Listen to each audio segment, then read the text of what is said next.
Northanger Abbey by Jane Austen. Read by Elizabeth Klett. Chapter 11.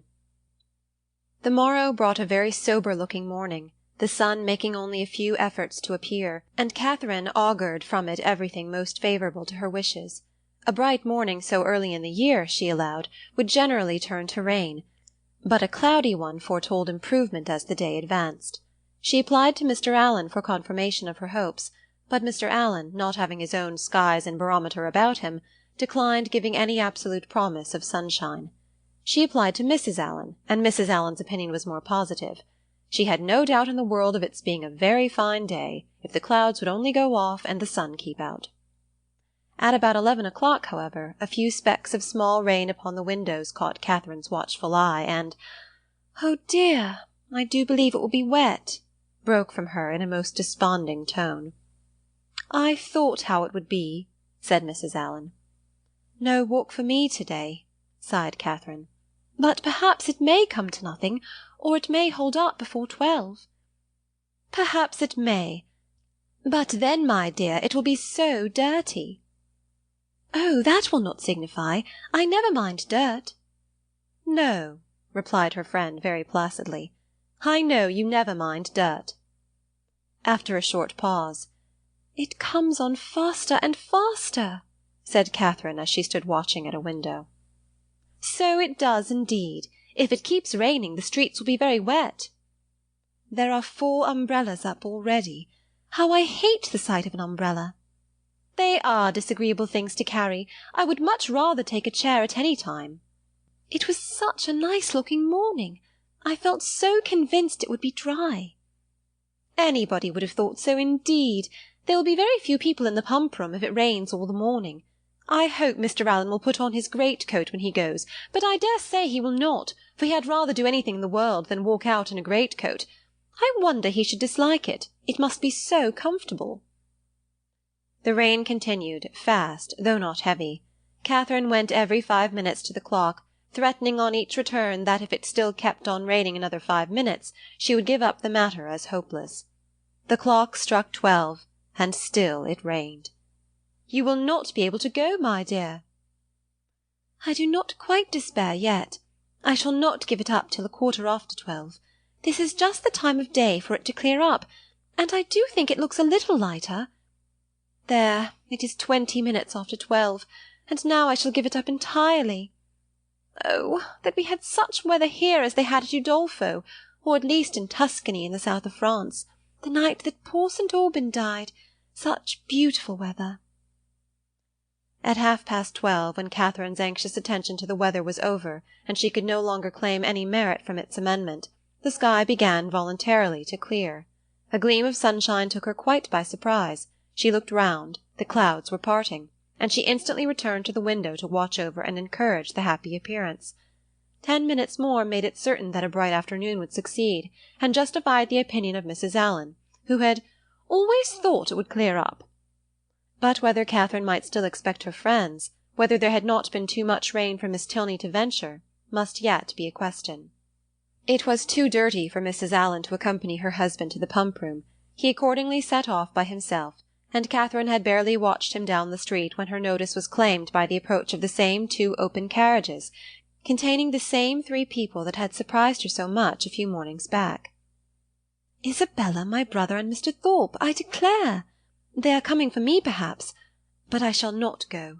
I cannot go, indeed, for you know Miss Tilney may still call." Mrs. Allen agreed to it. John Thorpe was soon with them, and his voice was with them yet sooner, for on the stairs he was calling out to Miss Morland to be quick. Make haste, as he threw open the door. "Put on your hat this moment. There is no time to be lost. We are going to Bristol. How do you do, Mrs. Allen?" "To Bristol? Is not that a great way off? But, however, I cannot go with you to-day, because I am engaged. I expect some friends every moment."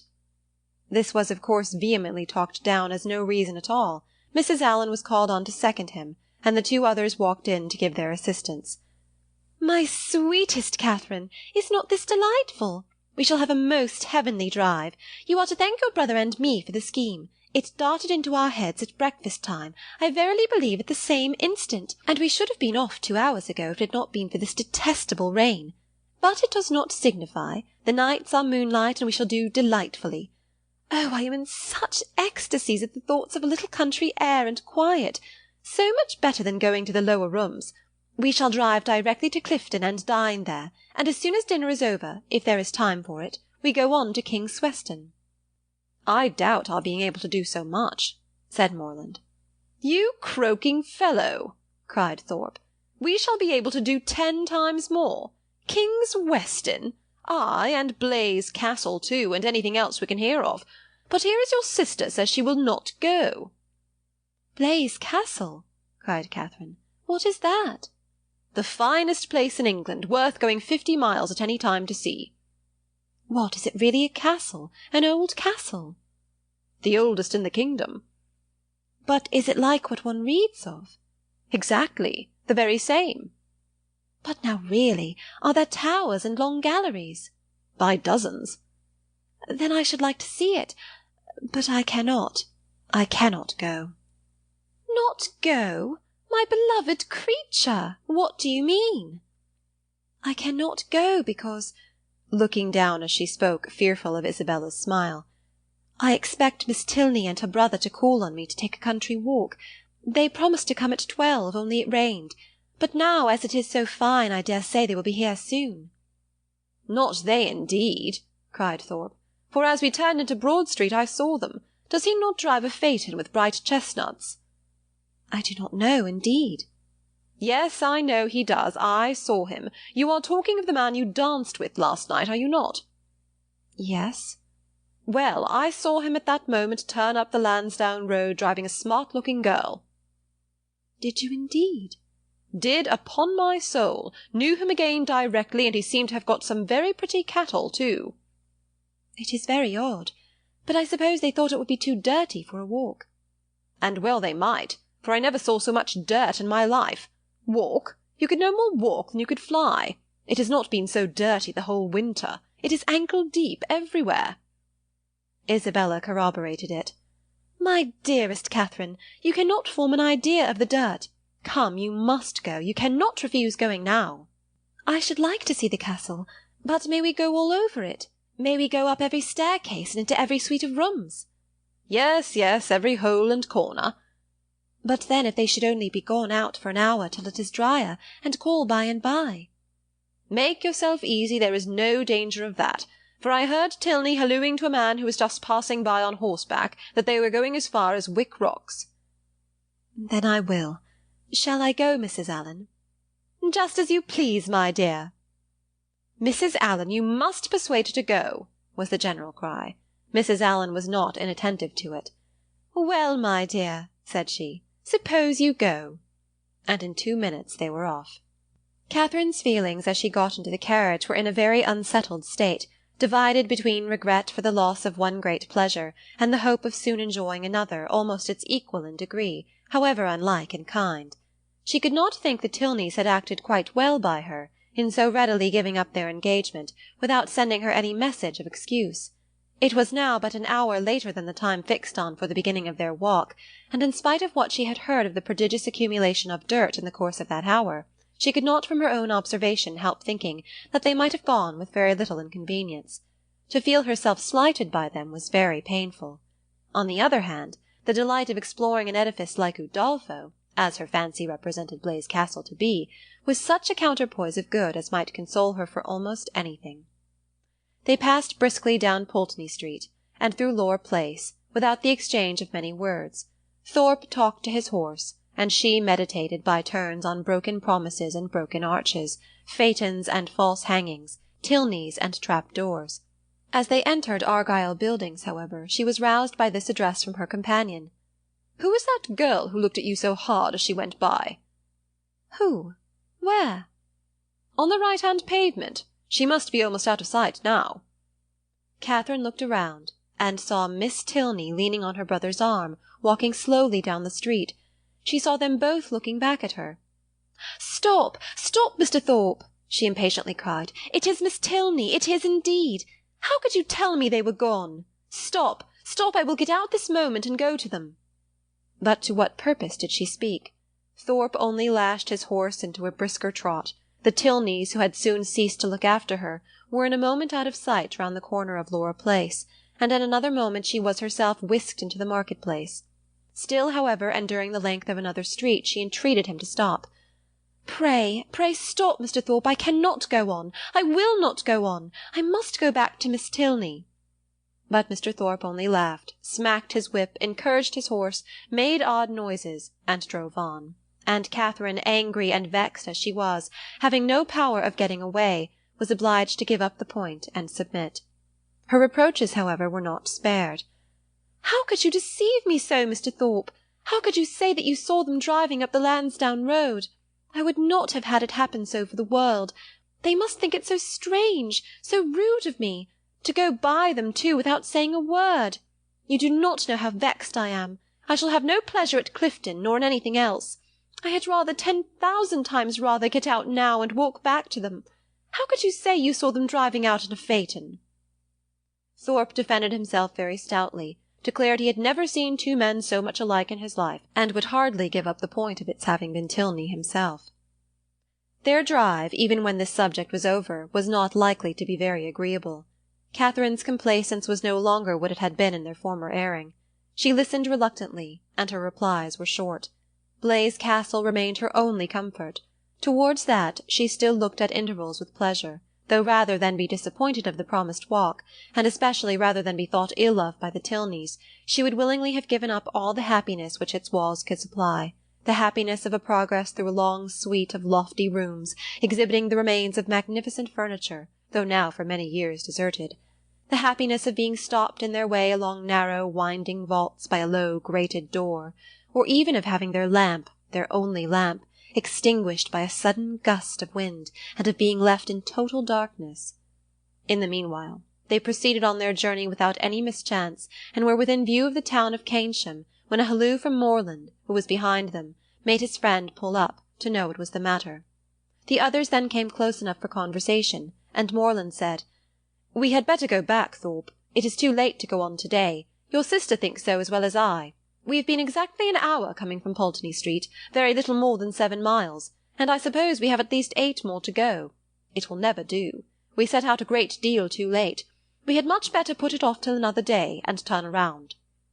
"It is all one to me," replied Thorpe rather angrily, and instantly turning his horse, they were on their way back to Bath. "If your brother had not got such a damn beast to drive," said he soon afterwards, "we might have done it very well. My horse would have trotted to Clifton within the hour, if left to himself, and I have almost broke my arm with pulling him into that cursed broken-winded jade's pace. Morland is a fool for not keeping a horse and gig of his own." "No, he is not," said Catherine warmly, "for I am sure he could not afford it." "And why cannot he afford it?" "Because he has not money enough." "And whose fault is that?" "Nobody's, that I know of." Thorpe then said something in the loud, incoherent way to which he had often recourse, about its being a damn thing to be miserly, and that if people who rolled in money could not afford things, he did not know who could, which Catherine did not even endeavour to understand. Disappointed of what was to have been the consolation for her first disappointment, she was less and less disposed either to be agreeable herself or to find her companion so, and they returned to Pulteney Street without her speaking 20 words. As she entered the house, the footman told her that a gentleman and lady had called and inquired for her a few minutes after her setting off, that, when he told them she was gone out with Mr. Thorpe, the lady had asked whether any message had been left for her, and on his saying no, had felt for a card, but said she had none about her, and went away. Pondering over these heart-rending tidings, Catherine walked slowly upstairs. At the head of them she was met by Mr. Allen, who, on hearing the reason of their speedy return, said, "I am glad your brother had so much sense. I am glad you are come back. It was a strange, wild scheme." They all spent the evening together at Thorpe's. Catherine was disturbed and out of spirits, but Isabella seemed to find a pool of commerce in the fate of which she shared, by private partnership with Morland, a very good equivalent for the quiet and country air of an inn at Clifton. Her satisfaction, too, in not being at the lower rooms was spoken more than once. "How I pity the poor creatures that are going there! How glad I am that I am not amongst them! I wonder whether it will be a full ball or not. They have not begun dancing yet. I would not be there for all the world. It is so delightful to have an evening now and then to oneself. I dare say it will not be a very good ball. I know the Mitchells will not be there. I am sure I pity everybody that is. But I dare say, Mr. Morland, you long to be at it, do not you? I am sure you do. Well, pray do not let anybody here be such a restraint on you. I dare say we could do very well without you, but you men think yourselves of such consequence. Catherine could almost have accused Isabella of being wanting in tenderness towards herself and her sorrows, so very little did they appear to dwell on her mind, and so very inadequate was the comfort she offered. "Do not be so dull, my dearest creature," she whispered. "You will quite break my heart. It was amazingly shocking, to be sure, but the Tilneys were entirely to blame. Why were not they more punctual? It was dirty indeed, but what did that signify? I am sure John and I should not have minded it. I never mind going through anything where a friend is concerned. That is my disposition, and John is just the same. He has amazing strong feelings. Good heavens, what a delightful hand you have got! Kings, I vow! I never was so happy in my life. I would 50 times rather you should have them than myself. And now I may dismiss my heroine to the sleepless couch which is the true heroine's portion, to a pillow strewed with thorns and wet with tears. And lucky may she think herself if she get another good night's rest in the course of the next 3 months. End of Chapter 11. Chapter 12. "Mrs. Allen," said Catherine the next morning, "will there be any harm in my calling on Miss Tilney to-day? I shall not be easy till I have explained everything." "Go by all means, my dear, only put on a white gown. Miss Tilney always wears white."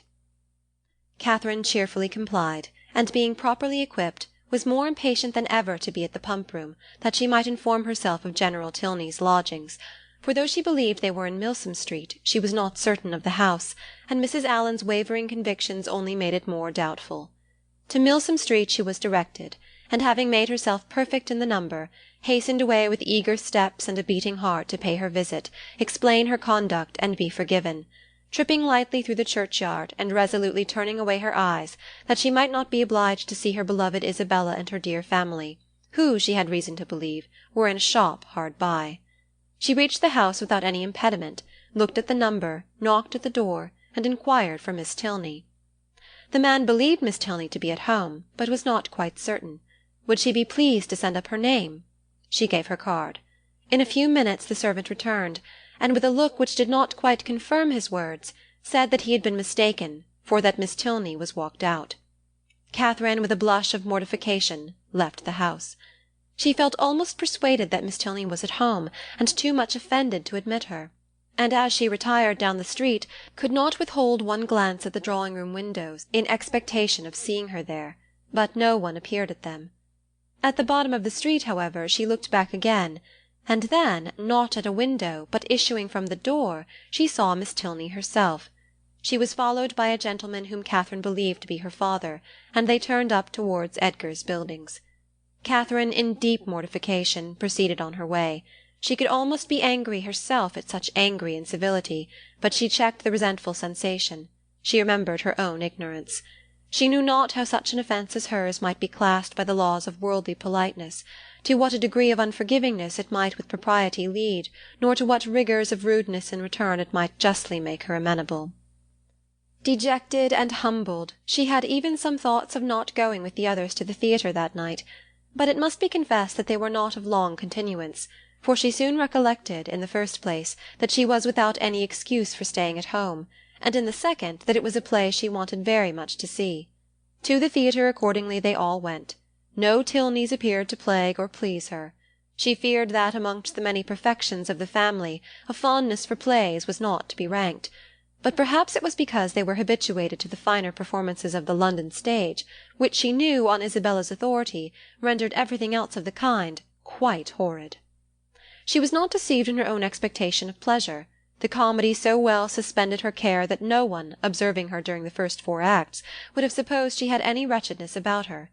On the beginning of the 5th, however, the sudden view of Mr. Henry Tilney and his father, joining a party in the opposite box, recalled her to anxiety and distress. The stage could no longer excite genuine merriment, no longer keep her whole attention. Every other look upon an average was directed towards the opposite box, and for the space of 2 entire scenes did she thus watch Henry Tilney, without being once able to catch his eye. No longer could he be suspected of indifference for a play. His notice was never withdrawn from the stage during 2 whole scenes. At length, however, he did look towards her, and he bowed. But such a bow! No smile, no continued observance attended it. His eyes were immediately returned to their former direction. Catherine was restlessly miserable. She could almost have run round to the box in which he sat and forced him to hear her explanation. Feelings rather natural than heroic possessed her. Instead of considering her own dignity injured by this ready condemnation, instead of proudly resolving in conscious innocence to show her resentment towards him who could harbour a doubt of it, to leave to him all the trouble of seeking an explanation, and to enlighten him on the past only by avoiding his sight or flirting with somebody else, she took to herself all the shame of misconduct, or at least of its appearance, and was only eager for an opportunity of explaining its cause. The play concluded, the curtain fell. Henry Tilney was no longer to be seen where he had hitherto sat, but his father remained, and perhaps he might be now coming round to their box. She was right. In a few minutes he appeared, and making his way through the then thinning rows, spoke with like calm politeness to Mrs. Allen and her friend. Not with such calmness was he answered by the latter. "Oh, Mr. Tilney, I have been quite wild to speak to you, and make my apologies. You must have thought me so rude. But indeed it was not my own fault, was it, Mrs. Allen? Did not they tell me that Mr. Tilney and his sister were gone out in a phaeton together? And then what could I do? But I had 10,000 times rather have been with you. Now had I not, Mrs. Allen?" "My dear, you tumble my gown," was Mrs. Allen's reply.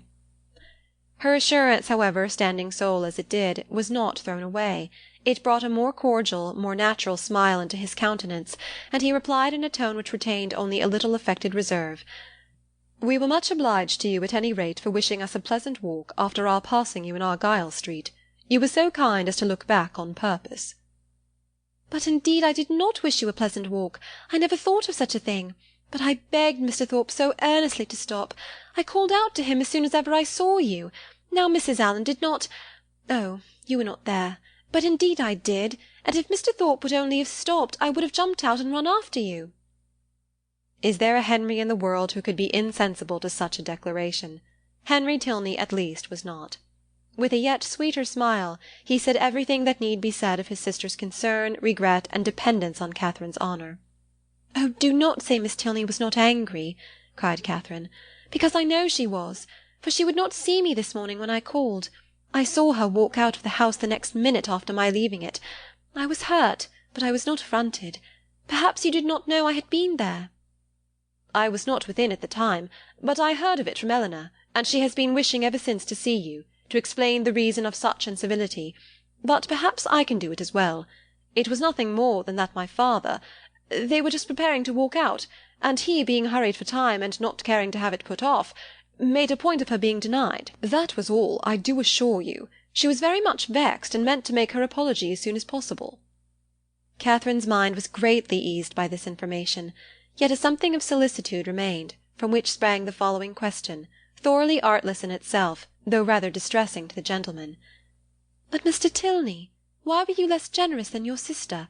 If she felt such confidence in my good intentions, and could suppose it only to be a mistake, why should you be so ready to take offence?" "Me? I take offence?" "Nay, I am sure by your look, when you came to the box, you were angry." "I angry? I could have no right." "Well, nobody would have thought you had no right who saw your face." He replied by asking her to make room for him, and talking of the play. He remained with them some time, and was only too agreeable for Catherine to be contented when he went away. Before they parted, however, it was agreed that the projected walk should be taken as soon as possible, and setting aside the misery of his quitting their box, she was upon the whole left one of the happiest creatures in the world. While talking to each other, she had observed with some surprise that John Thorpe, who was never in the same part of the house for 10 minutes together, was engaged in conversation with General Tilney, and she felt something more than surprise when she thought she could perceive herself the object of their attention and discourse. What could they have to say of her? She feared General Tilney did not like her appearance. She found it was implied in his preventing her admittance to his daughter, rather than postpone his own walk a few minutes. "How came Mr. Thorpe to know your father?" was her anxious inquiry, as she pointed them out to her companion. He knew nothing about it, but his father, like every military man, had a very large acquaintance. When the entertainment was over, Thorpe came to assist them in getting out. Catherine was the immediate object of his gallantry, and while they waited in the lobby for a chair, he prevented the inquiry which had travelled from her heart almost to the tip of her tongue, by asking in a consequential manner whether she had seen him talking with General Tilney. "He is a fine old fellow, upon my soul. Stout, active, looks as young as his son. I have a great regard for him, I assure you. A gentleman-like, good sort of fellow as ever lived." "But how came you to know him?" "Know him? There are few people much about town that I do not know. I have met him forever at the Bedford, and I knew his face again to-day the moment he came into the billiard-room. One of the best players we have, by the by, and we had a little touch together, though I was almost afraid of him at first. The odds were 5-4 against me, and if I had not made one of the cleanest strokes that perhaps was ever made in this world, I took his ball exactly. But I could not make you understand it without a table. However, I did beat him. A very fine fellow, as rich as a Jew. I should like to dine with him. I dare say he gives famous dinners. But what do you think we have been talking of? You. Yes, by heavens, and the General thinks you the finest girl in Bath." "Oh, nonsense! How can you say so?" "And what do you think I said?" lowering his voice. "Well done, General," said I. "I am quite of your mind." Here Catherine, who was much less gratified by his admiration than by General Tilney's, was not sorry to be called away by Mr. Allen. Thorpe, however, would see her to her chair, and till she entered it, continued the same kind of delicate flattery, in spite of her entreating him to have done. That General Tilney, instead of disliking, should admire her, was very delightful, and she joyfully thought that there was not one of the family whom she need now fear to meet. The evening had done more, much more for her than could have been expected. End of Chapter 12. Chapter 13. Monday, Tuesday, Wednesday, Thursday, Friday, and Saturday have now passed in review before the reader. The events of each day, its hopes and fears, mortifications and pleasures, have been separately stated, and the pangs of Sunday only now remain to be described and close the week. The Clifton scheme had been deferred, not relinquished, and on the afternoon's crescent of this day it was brought forward again. In a private consultation between Isabella and James, the former of whom had particularly set her heart upon going, and the latter no less anxiously placed his upon pleasing her, it was agreed that, provided the weather were fair, the party should take place on the following morning, and they were to set off very early, in order to be at home in good time. The affair thus determined, and Thorpe's approbation secured, Catherine only remained to be apprised of it. She had left them for a few minutes to speak to Miss Tilney. In that interval the plan was completed, and as soon as she came again, her agreement was demanded. But instead of the gay acquiescence expected by Isabella, Catherine looked grave, was very sorry, but could not go. The engagement which ought to have kept her from joining in the former attempt would make it impossible for her to accompany them now. She had that moment settled with Miss Tilney to take their proposed walk to-morrow. It was quite determined, and she would not upon any account retract.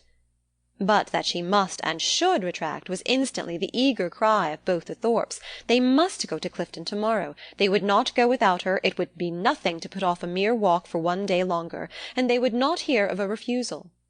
Catherine was distressed, but not subdued. "Do not urge me, Isabella. I am engaged to Miss Tilney. I cannot go." This availed nothing. The same arguments assailed her again. She must go, she should go, and they would not hear of a refusal. "It would be so easy to tell Miss Tilney that you had just been reminded of a prior engagement, and must only beg to put off the walk till Tuesday." "No, it would not be easy. I could not do it. There has been no prior engagement." But Isabella became only more and more urgent, calling on her in the most affectionate manner, addressing her by the most endearing names. She was sure her dearest, sweetest Catherine would not seriously refuse such a trifling request to a friend who loved her so dearly. She knew her beloved Catherine to have so feeling a heart, so sweet a temper, to be so easily persuaded by those she loved. But all in vain. Catherine felt herself to be in the right, and though pained by such tender, such flattering supplication, could not allow it to influence her.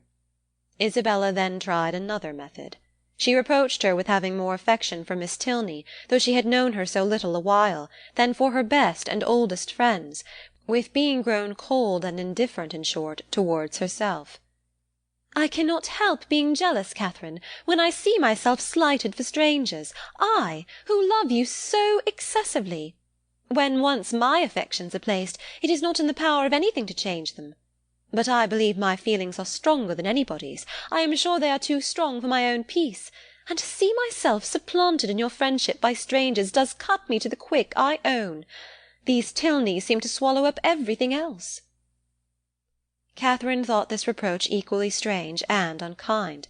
Was it the part of a friend thus to expose her feelings to the notice of others? Isabella appeared to her ungenerous and selfish, regardless of everything but her own gratification. These painful ideas crossed her mind, though she said nothing.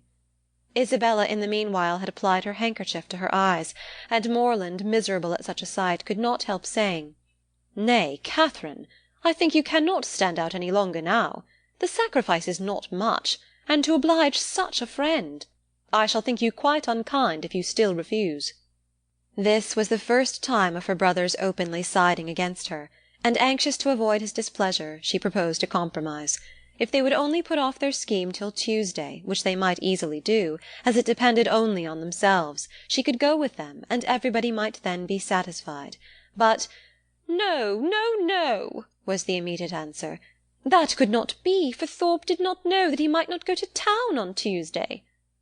Catherine was sorry, but could do no more, and a short silence ensued, which was broken by Isabella, who, in a voice of cold resentment, said, "Very well, then there is an end of the party. If Catherine does not go, I cannot. I cannot be the only woman. I would not, upon any account in the world, do so improper a thing." "Catherine, you must go," said James. "But why cannot Mr. Thorpe drive one of his other sisters? I dare say either of them would like to go." "Thank ye," cried Thorpe, "but I did not come to Bath to drive my sisters about and look like a fool. No, if you do not go, damn me if I do. I only go for the sake of driving you." "That is a compliment which gives me no pleasure." But her words were lost on Thorpe, who had turned abruptly away. The three others still continued together, walking in a most uncomfortable manner to poor Catherine. Sometimes not a word was said, sometimes she was again attacked with supplications or reproaches, and her arm was still linked within Isabella's, though their hearts were at war. At one moment she was softened, at another irritated, always distressed, but always steady. "I did not think you had been so obstinate, Catherine," said James. "You were not used to be so hard to persuade. You once were the kindest, best-tempered of my sisters." "I hope I am not less so now," she replied very feelingly. "But indeed I cannot go. If I am wrong, I am doing what I believe to be right." "I suspect," said Isabella in a low voice, "there is no great struggle." Catherine's heart swelled. She drew away her arm, and Isabella made no opposition.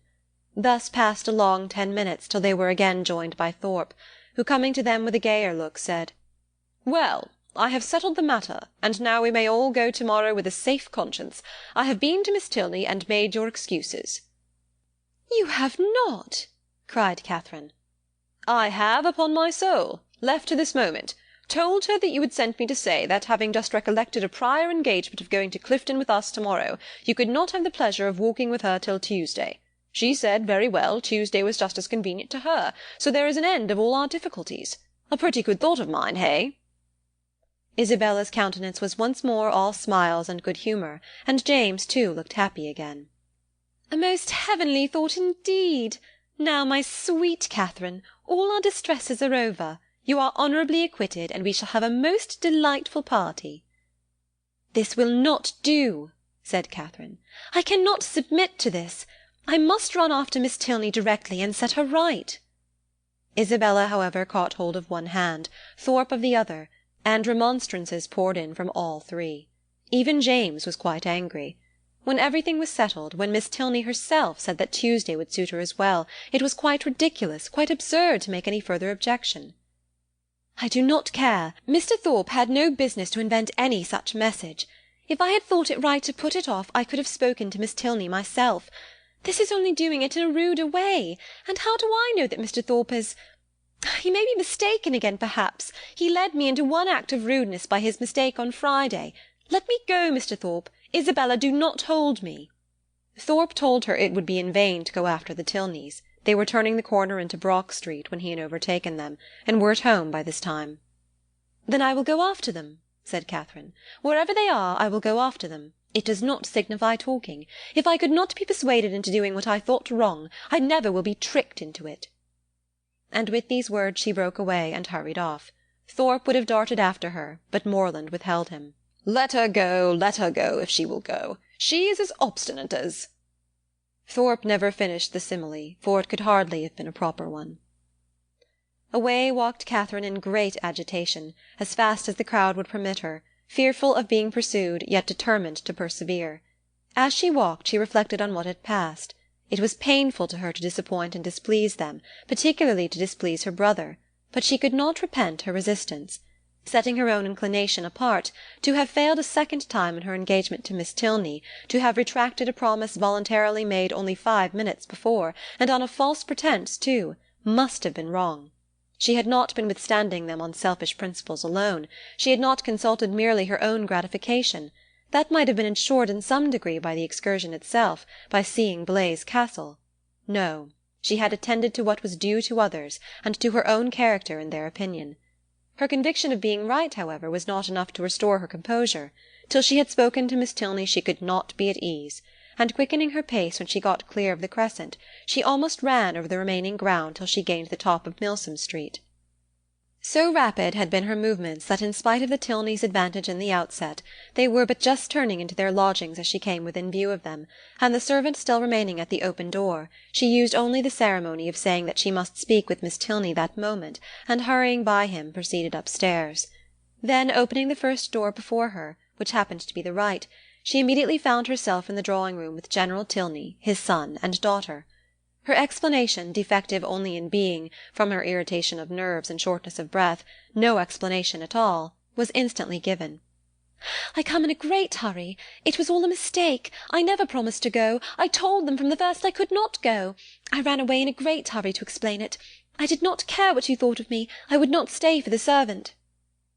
The business, however, though not perfectly elucidated by this speech, soon ceased to be a puzzle. Catherine found that John Thorpe had given the message, and Miss Tilney had no scruple in owning herself greatly surprised by it. But whether her brother had still exceeded her in resentment, Catherine, though she instinctively addressed herself as much to one as to the other in her vindication, had no means of knowing. Whatever might have been felt before her arrival, her eager declarations immediately made every look and sentence as friendly as she could desire.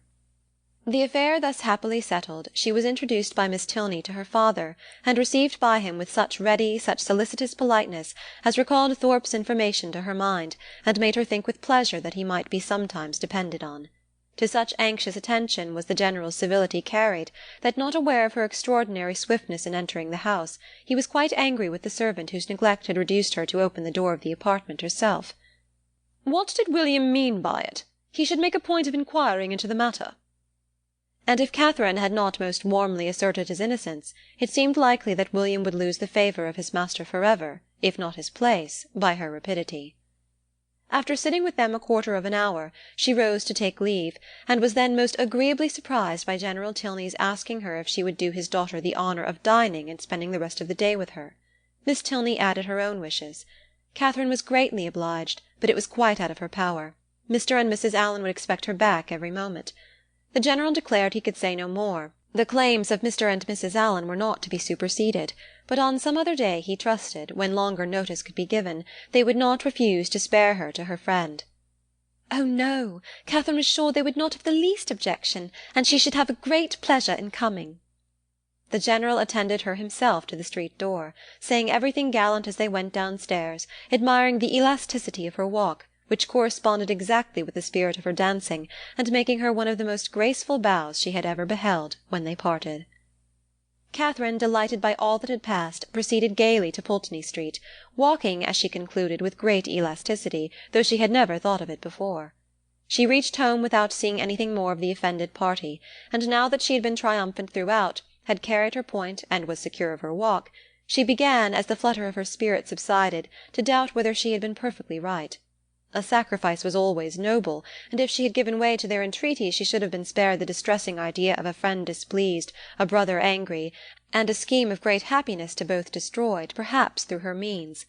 To ease her mind, and ascertain by the opinion of an unprejudiced person what her own conduct had really been, she took occasion to mention before Mr. Allen the half-settled scheme of her brother and the Thorpes for the following day. Mr. Allen caught at it directly. "Well," said he, "and do you think of going too?" "No. I had just engaged myself to walk with Miss Tilney before they told me of it, and therefore, you know, I could not go with them, could I?" "No, certainly not, and I am glad you do not think of it.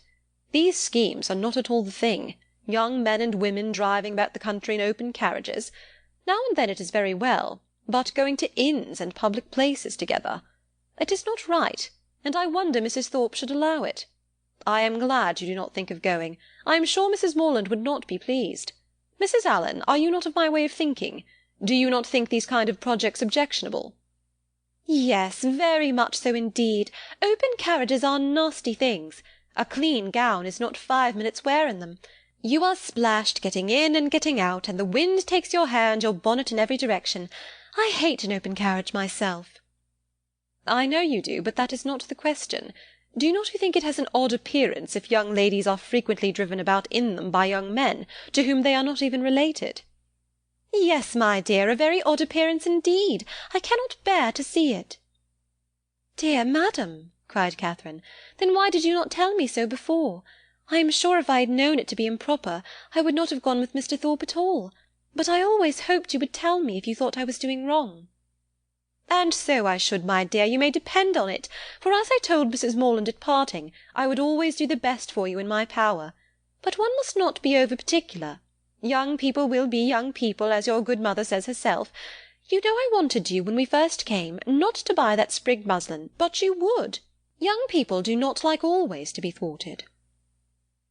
"But this was something of real consequence, and I do not think you would have found me hard to persuade."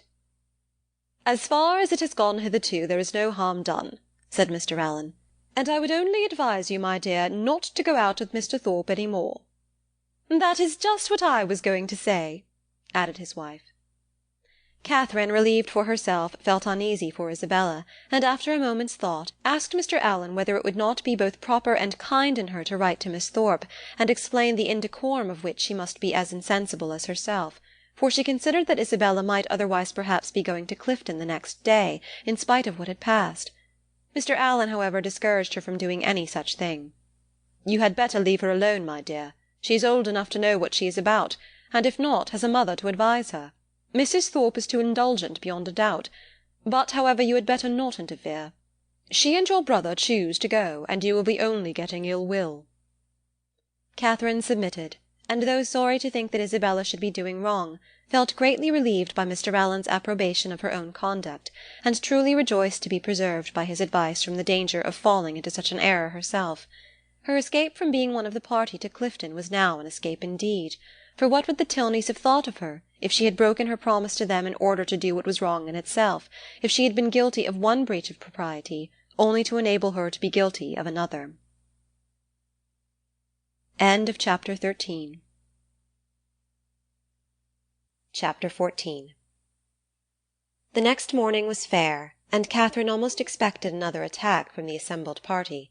With Mr. Allen to support her, she felt no dread of the event, but she would gladly be spared a contest where victory itself was painful, and was heartily rejoiced therefore at neither seeing nor hearing anything of them. The Tilneys called for her at the appointed time, and no new difficulty arising, no sudden recollection, no unexpected summons, no impertinent intrusion to disconcert their measures, my heroine was most unnaturally able to fulfil her engagement, though it was made with the hero himself. They determined on walking round Beechin Cliff, that noble hill whose beautiful verdure and hanging coppice render it so striking an object from almost every opening in Bath. "I never look at it," said Catherine, as they walked along the side of the river, "without thinking of the south of France." "You have been abroad, then?" said Henry, a little surprised. "Oh, no, I only mean what I have read about. It always puts me in mind of the country that Emily and her father travelled through in the Mysteries of Udolpho. But you never read novels, I dare say.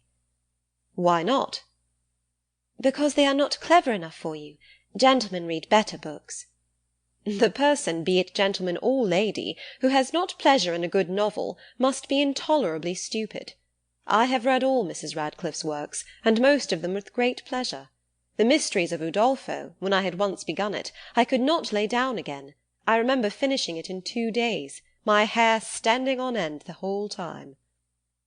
Yes, added Miss Tilney, and I remember that you undertook to read it aloud to me, and that when I was called away for only 5 minutes to answer a note, instead of waiting for me, you took the volume into the Hermitage Walk, and I was obliged to stay till you had finished it. Thank you, Eleanor, a most honourable testimony. You see, Miss Morland, the injustice of your suspicions.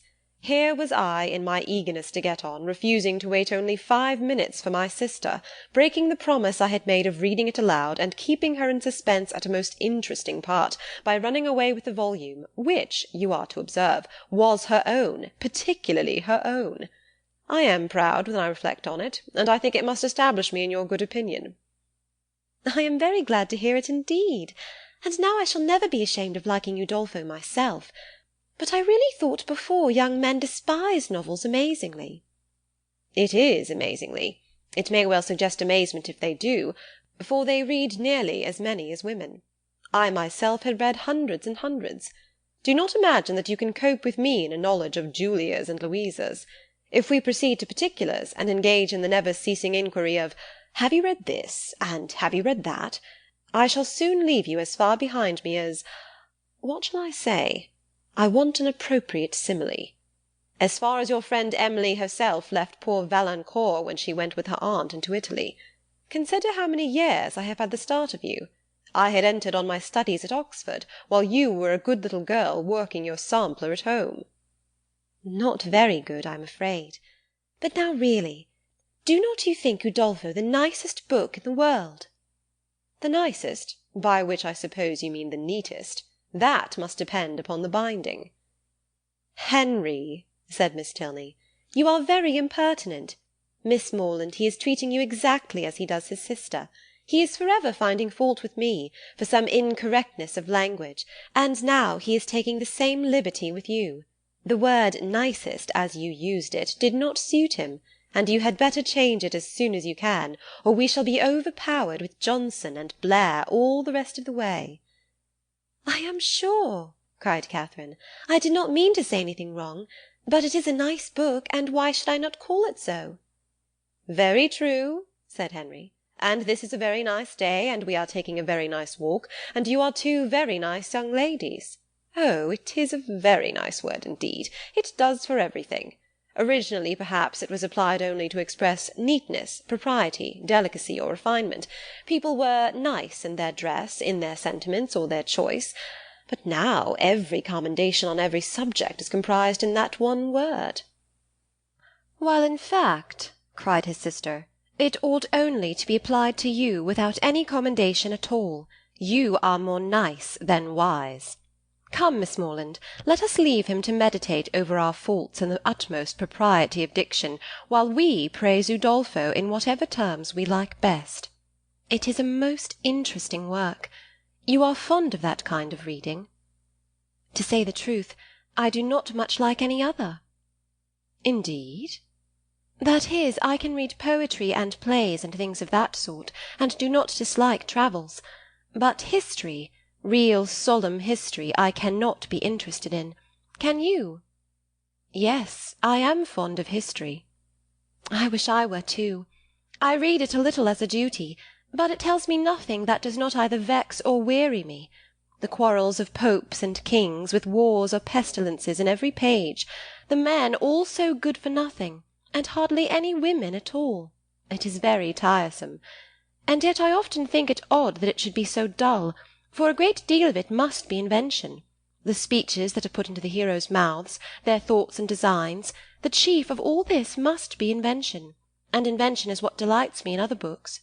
Historians, you think, said Miss Tilney, are not happy in their flights of fancy. They display imagination without raising interest.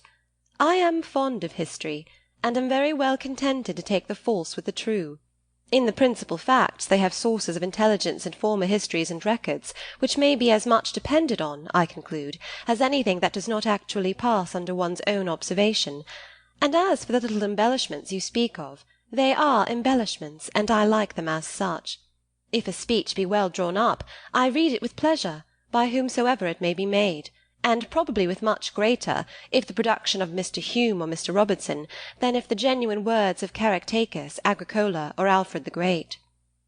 You are fond of history, and so are Mr. Allen and my father, and I have 2 brothers who do not dislike it. So many instances within my small circle of friends is remarkable. At this rate I shall not pity the writers of history any longer. If people like to read their books, it is all very well, but to be at so much trouble in filling great volumes, which, as I used to think, nobody would willingly ever look into, to be labouring only for the torment of little boys and girls, always struck me as a hard fate, and though I know it is all very right and necessary, I have often wondered at the person's courage that could sit down on purpose to do it. That little boys and girls should be tormented, said Henry, is what no one at all acquainted with human nature in a civilized state can deny. But in behalf of our most distinguished historians, I must observe that they might well be offended at being supposed to have no higher aim, and that by their method and style they are perfectly well qualified to torment readers of the most advanced reason and in mature time of life. I use the verb to torment, as I observe to be your own method, instead of to instruct, supposing them to be now admitted as synonymous. You think me foolish to call instruction a torment, but if you had been as much used as myself to hear poor little children first learning their letters and then learning to spell, if you had ever seen how stupid they can be for a whole morning together, and how tired my poor mother is at the end of it, as I am in the habit of seeing almost every day of my life at home, you would allow that to torment and to instruct might sometimes be used as synonymous words. Very probably. But historians are not accountable for the difficulty of learning to read, and even you yourself, who do not altogether seem particularly friendly to very severe, very intense application, may perhaps be brought to acknowledge that it is very well worth while to be tormented for 2 or 3 years of one's life for the sake of being able to read all the rest of it. Consider, and if reading had not been taught, Mrs. Radcliffe would have written in vain, or perhaps might not have written at all. Catherine assented, and a very warm panegyric from her on that lady's merits closed the subject. The Tilneys were soon engaged in another on which she had nothing to say. They were viewing the country with the eyes of persons accustomed to drawing, and decided on its capability of being formed into pictures with all the eagerness of real taste. Here Catherine was quite lost. She knew nothing of drawing, nothing of taste, and she listened to them with an attention which brought her little profit, for they talked in phrases which conveyed scarcely any idea to her. The little which she could understand, however, appeared to contradict the very few notions she had entertained on the matter before. It seemed as if a good view were no longer to be taken from the top of an high hill, and that a clear blue sky was no longer a proof of a fine day. She was heartily ashamed of her ignorance, a misplaced shame. Where people wish to attach, they should always be ignorant. To come with a well-informed mind is to come with an inability of administering to the vanity of others, which a sensible person would always wish to avoid. A woman especially, if she have the misfortune of knowing anything, should conceal it as well as she can. The advantages of natural folly in a beautiful girl have been already set forth by the capital pen of a sister author, and to her treatment of the subject I will only add, in justice to men, that though to the larger and more trifling part of the sex imbecility in females is a great enhancement of their personal charms, there is a portion of them too reasonable and too well informed themselves to desire anything more in woman than ignorance. But Catherine did not know her own advantages, did not know that a good-looking girl with an affectionate heart and a very ignorant mind cannot fail of attracting a clever young man, unless circumstances are particularly untoward. In the present instance, she confessed and lamented her want of knowledge, declared that she would give anything in the world to be able to draw, and a lecture on the picturesque immediately followed, in which his instructions were so clear that she soon began to see beauty in everything admired by him, and her attention was so earnest that he became perfectly satisfied of her having a great deal of natural taste. He talked of foregrounds, distances, and second distances, side screens and perspectives, light and shades, and Catherine was so hopeful a scholar that when they gained the top of Beechin Cliff, she voluntarily rejected the whole city of Bath as unworthy to make part of a landscape.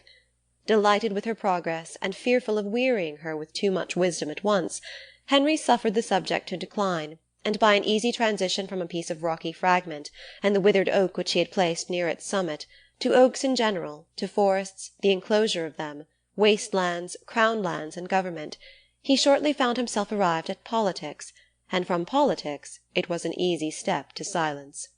The general pause which succeeded his short disquisition on the state of the nation was put an end to by Catherine, who, in a rather solemn tone of voice, uttered these words: "I have heard that something very shocking indeed will soon come out in London." Miss Tilney, to whom this was chiefly addressed, was startled, and hastily replied, "Indeed? And of what nature?" "That I do not know, nor who is the author. I have only heard that it is to be more horrible than anything we have met with yet." "Good heaven! Where could you hear of such a thing?" "A particular friend of mine had an account of it in a letter from London yesterday. It is to be uncommonly dreadful. I shall expect murder and everything of the kind." "You speak with astonishing composure. But I hope your friend's accounts have been exaggerated, and if such a design is known beforehand, proper measures will undoubtedly be taken by government to prevent its coming to effect." "Government," said Henry, endeavouring not to smile, "neither desires nor dares to interfere in such matters. There must be murder, and government cares not how much." The ladies stared. He laughed, and added, "Come, shall I make you understand each other, or leave you to puzzle out an explanation as you can? No, I will be noble. I will prove myself a man, no less by the generosity of my soul than the clearness of my head. I have no patience with such of my sex as disdain to let themselves sometimes down to the comprehension of yours. Perhaps the abilities of women are neither sound nor acute, neither vigorous nor keen.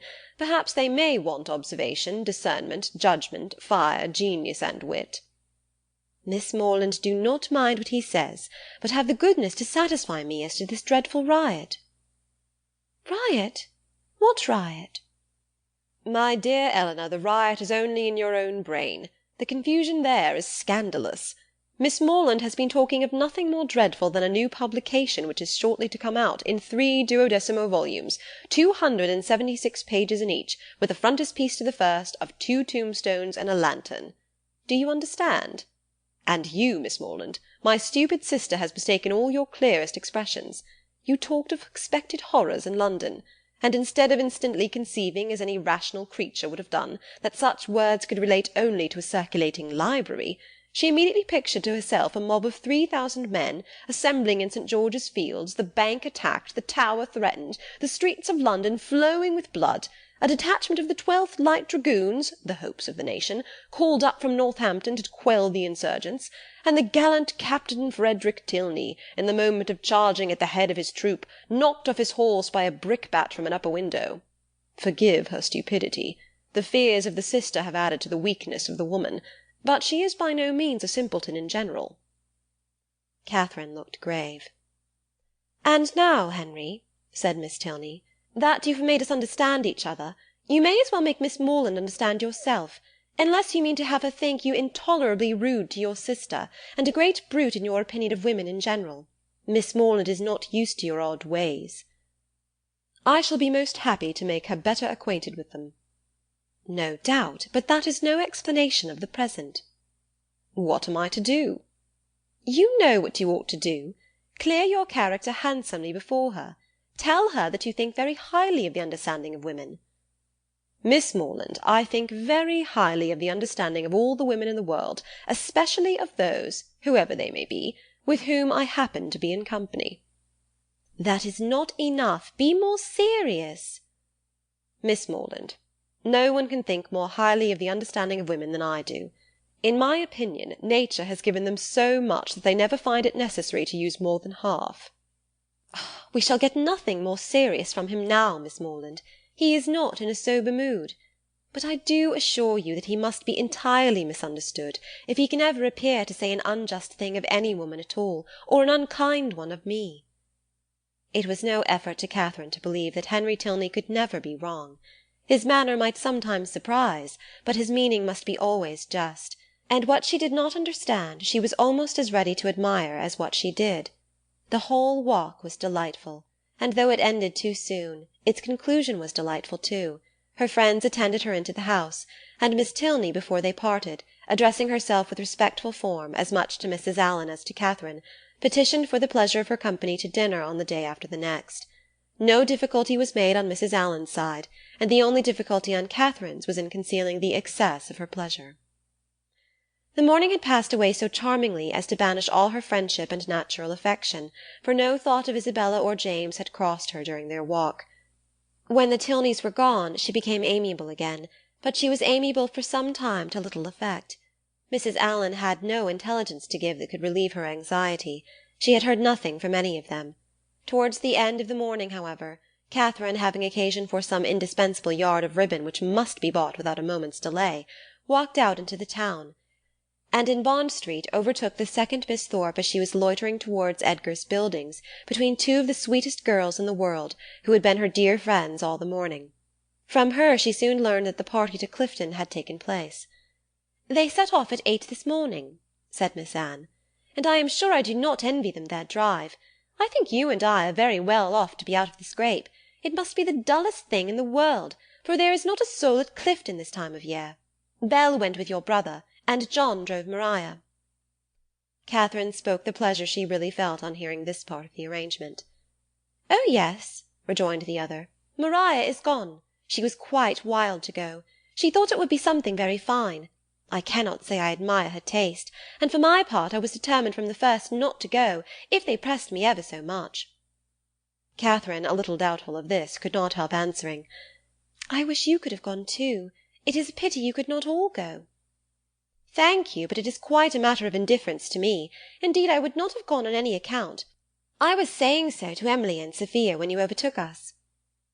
Catherine was still unconvinced, but glad that Anne should have the friendship of an Emily and a Sophia to console her, she bade her adieu without much uneasiness and returned home, pleased that the party had not been prevented by her refusing to join it, and very heartily wishing that it might be too pleasant to allow either James or Isabella to resent her resistance any longer.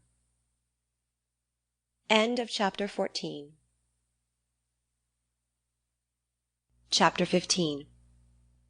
Early the next day a note from Isabella, speaking peace and tenderness in every line, and entreating the immediate presence of her friend on a matter of the utmost importance, hastened Catherine, in the happiest state of confidence and curiosity, to Edgar's Buildings.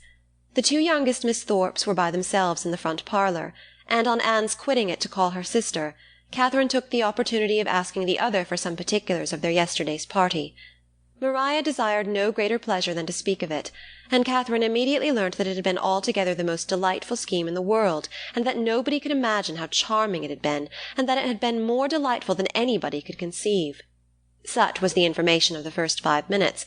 The second unfolded thus much in detail: that they had driven directly to the York Hotel, ate some soup, and bespoke an early dinner, walked down to the pump-room, tasted the water, and laid out some shillings in purses and spars.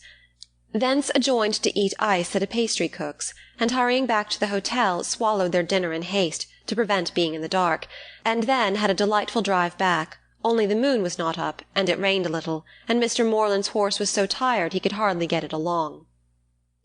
Catherine listened with heartfelt satisfaction. It appeared that Blaise Castle had never been thought of, and as for all the rest, there was nothing to regret for half an instant. Maria's intelligence concluded with a tender effusion of pity for her sister Anne, whom she represented as insupportably cross from being excluded the party. "She will never forgive me, I'm sure, but you know, how could I help it? John would have me go, for he vowed he would not drive her, because she had such thick ankles. I dare say she will not be in good humour again this month, but I am determined I will not be cross. It is not a little matter that puts me out of temper." Isabella now entered the room with so eager a step, and a look of such happy importance, as engaged all her friends' notice. Maria was without ceremony sent away, and Isabella, embracing Catherine, thus began: "Yes, my dear Catherine, it is so indeed. Your penetration has not deceived you. Oh, that arch eye of yours, it sees through everything." Catherine replied only by a look of wondering ignorance. Nay, my beloved, sweetest friend, continued the other, compose yourself. I am amazingly agitated, as you perceive. Let us sit down and talk in comfort. Well, and so you guessed it the moment you had my note? Sly creature! Oh, my dear Catherine, you alone who know my heart can judge of my present happiness. Your brother is the most charming of men. I only wish I were more worthy of him. But what will your excellent father and mother say? Oh, heavens! When I think of them I am so agitated. Catherine's understanding began to awake. An idea of the truth suddenly darted into her mind, and with the natural blush of so new an emotion, she cried out, "Good heaven! My dear Isabella, what do you mean? Can you really be in love with James?" This bold surmise, however, she soon learnt comprehended but half the fact. The anxious affection, which she was accused of having continually watched in Isabella's every look and action, had, in the course of their yesterday's party, received the delightful confession of an equal love. Her heart and faith were alike engaged to James. Never had Catherine listened to anything so full of interest, wonder, and joy. Her brother and her friend engaged! New to such circumstances, the importance of it appeared unspeakably great, and she contemplated it as one of those grand events of which the ordinary course of life can hardly afford a return. The strength of her feelings she could not express. The nature of them, however, contented her friend. The happiness of having such a sister was their first effusion, and the fair ladies mingled in embraces and tears of joy. Delighting, however, as Catherine sincerely did in the prospect of the connection, it must be acknowledged that Isabella far surpassed her in tender anticipations. "You will be so infinitely dearer to me, my Catherine, than either Anne or Maria.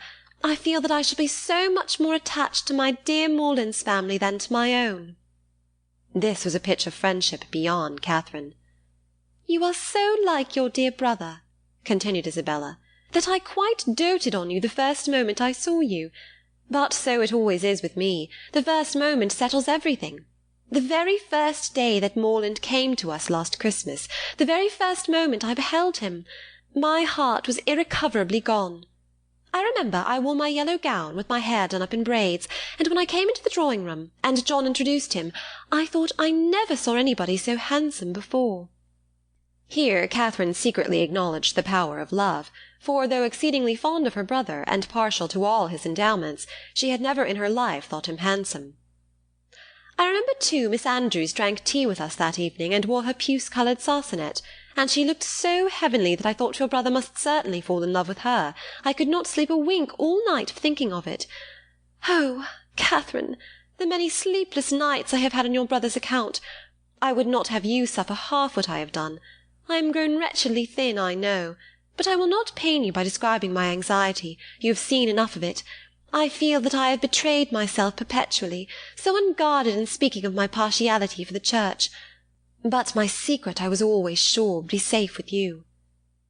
Catherine felt that nothing could have been safer, but ashamed of an ignorance little expected, she dared no longer contest the point, nor refuse to have been as full of arch penetration and affectionate sympathy as Isabella chose to consider her.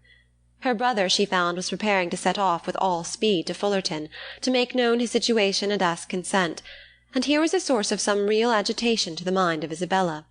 Catherine endeavoured to persuade her, as she was herself persuaded, that her father and mother would never oppose their son's wishes. "It is impossible," said she, "for parents to be more kind, or more desirous of their children's happiness. I have no doubt of their consenting immediately." "Morland says exactly the same," replied Isabella, "and yet I dare not expect it.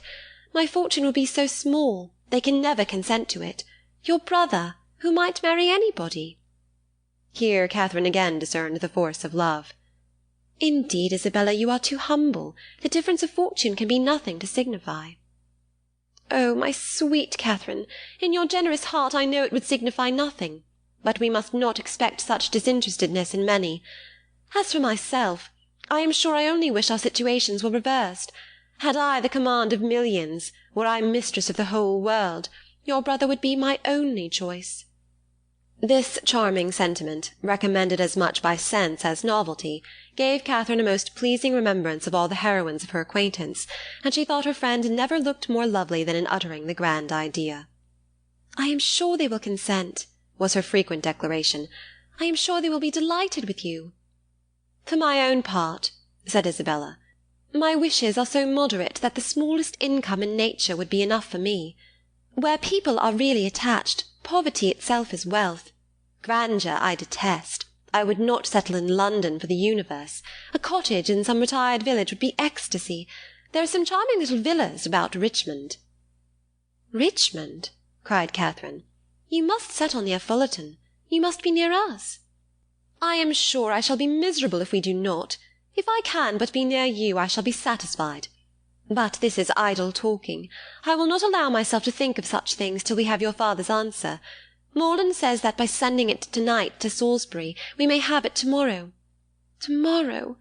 I know I shall never have courage to open the letter. I know it will be the death of me.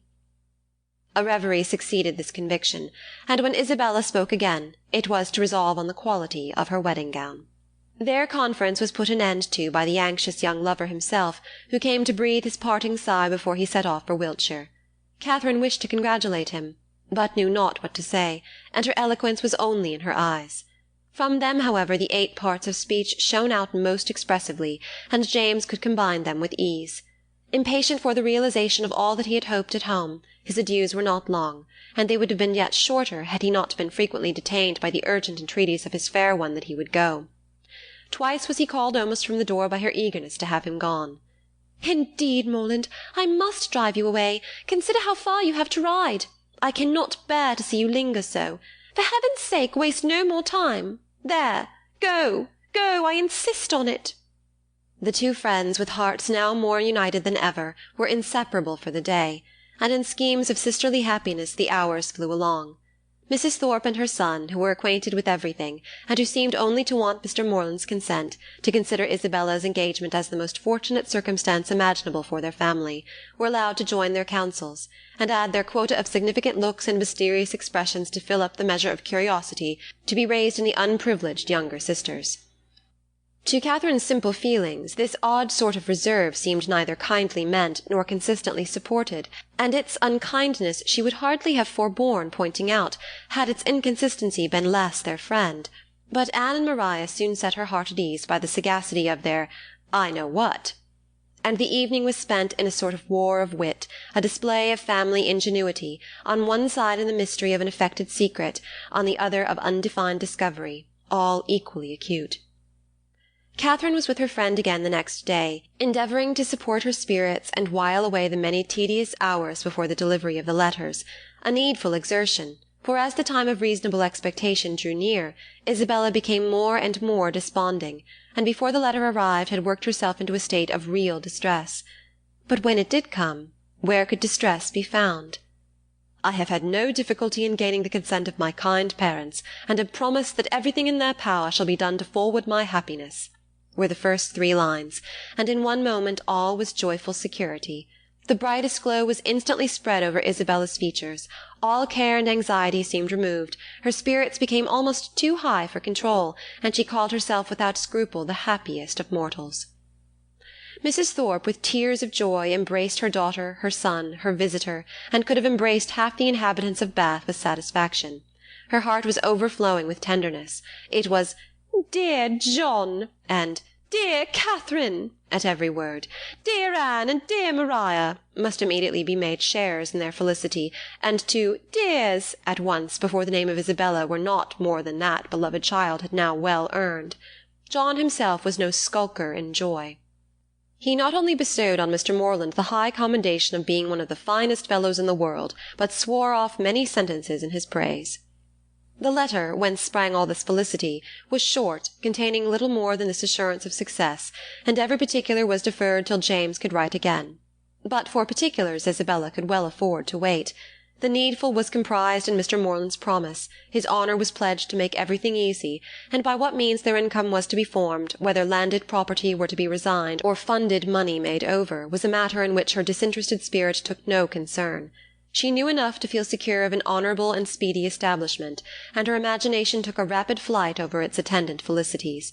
She saw herself at the end of a few weeks, the gaze and admiration of every new acquaintance at Fullerton, the envy of every valued old friend in Putney, with a carriage at her command, a new name on her tickets, and a brilliant exhibition of hoop rings on her finger.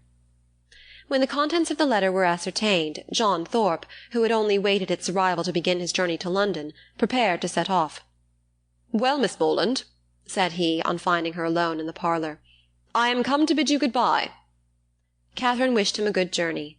Without appearing to hear her, he walked to the window, fidgeted about, hummed a tune, and seemed wholly self-occupied. "Shall not you be late at Devizes?" said Catherine. He made no answer, but after a minute's silence burst out with, "A famous good thing, this marrying scheme, upon my soul. A clever fancy of Morland's and Bell's. What do you think of it, Miss Morland? I say it is no bad notion." "I am sure I think it a very good one." "Do you? That's honest, by heavens. I am glad you are no enemy to matrimony, however. Did you ever hear the old song, 'Going to one wedding brings on another'? I say, you will come to Bell's wedding, I hope?" "Yes, I have promised your sister to be with her, if possible." "And then you know," twisting himself about and forcing a foolish laugh, "I say, then you know, we may try the truth of the same old song." "May we? But I never sing. Well, I wish you a good journey. I dine with Miss Tilney to-day, and must now be going home." "Nay, but there is no such confounded hurry. Who knows when we may be together again? Not but that I shall be down again by the end of a fortnight, and a devilish long fortnight it will appear to me." "Then why do you stay away so long?" replied Catherine, finding that he waited for an answer. "That is kind of you, however, kind and good-natured. I shall not forget it in a hurry. But you have more good-nature and all that than anybody living, I believe, a monstrous deal of good-nature. And it is not only good-nature, but you have so much of everything, and then you have such— Upon my soul, I do not know anybody like you." "Oh, dear, there are a great many people like me, I dare say, only a great deal better. Good morning to you." "But I say, Miss Morland, I shall come and pay my respects at Fullerton before it is long, if not disagreeable."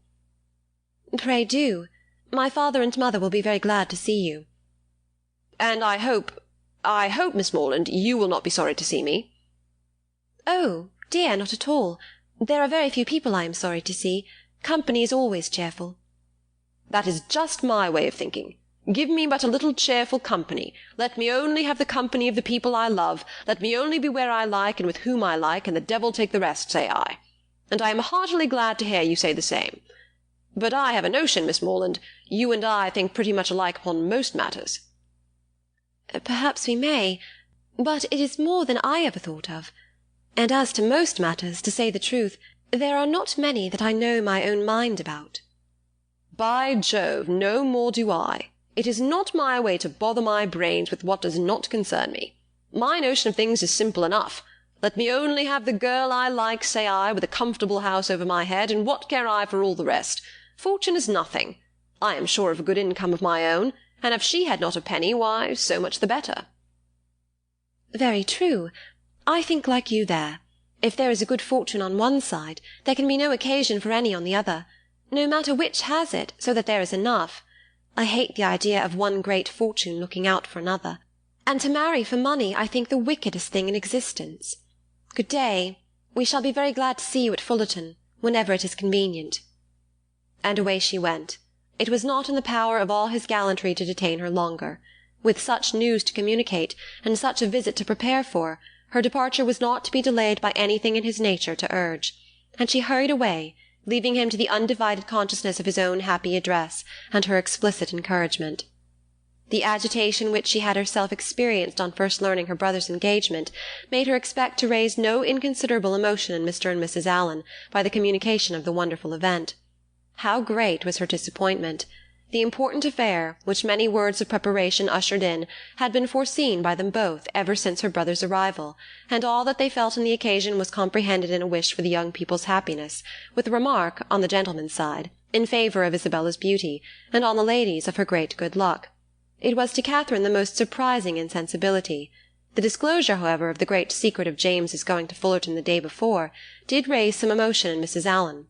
She could not listen to that with perfect calmness, but repeatedly regretted the necessity of its concealment, wished she could have known his intention, wished she could have seen him before he went, as she should certainly have troubled him with her best regards to his father and mother, and her kind compliments to all the Skinners. Chapter 15.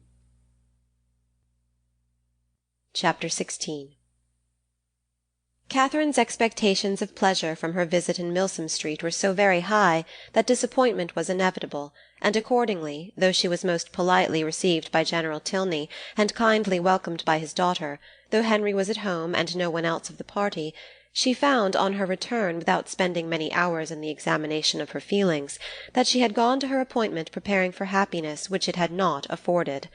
Instead of finding herself improved in acquaintance with Miss Tilney, from the intercourse of the day, she seemed hardly so intimate with her as before.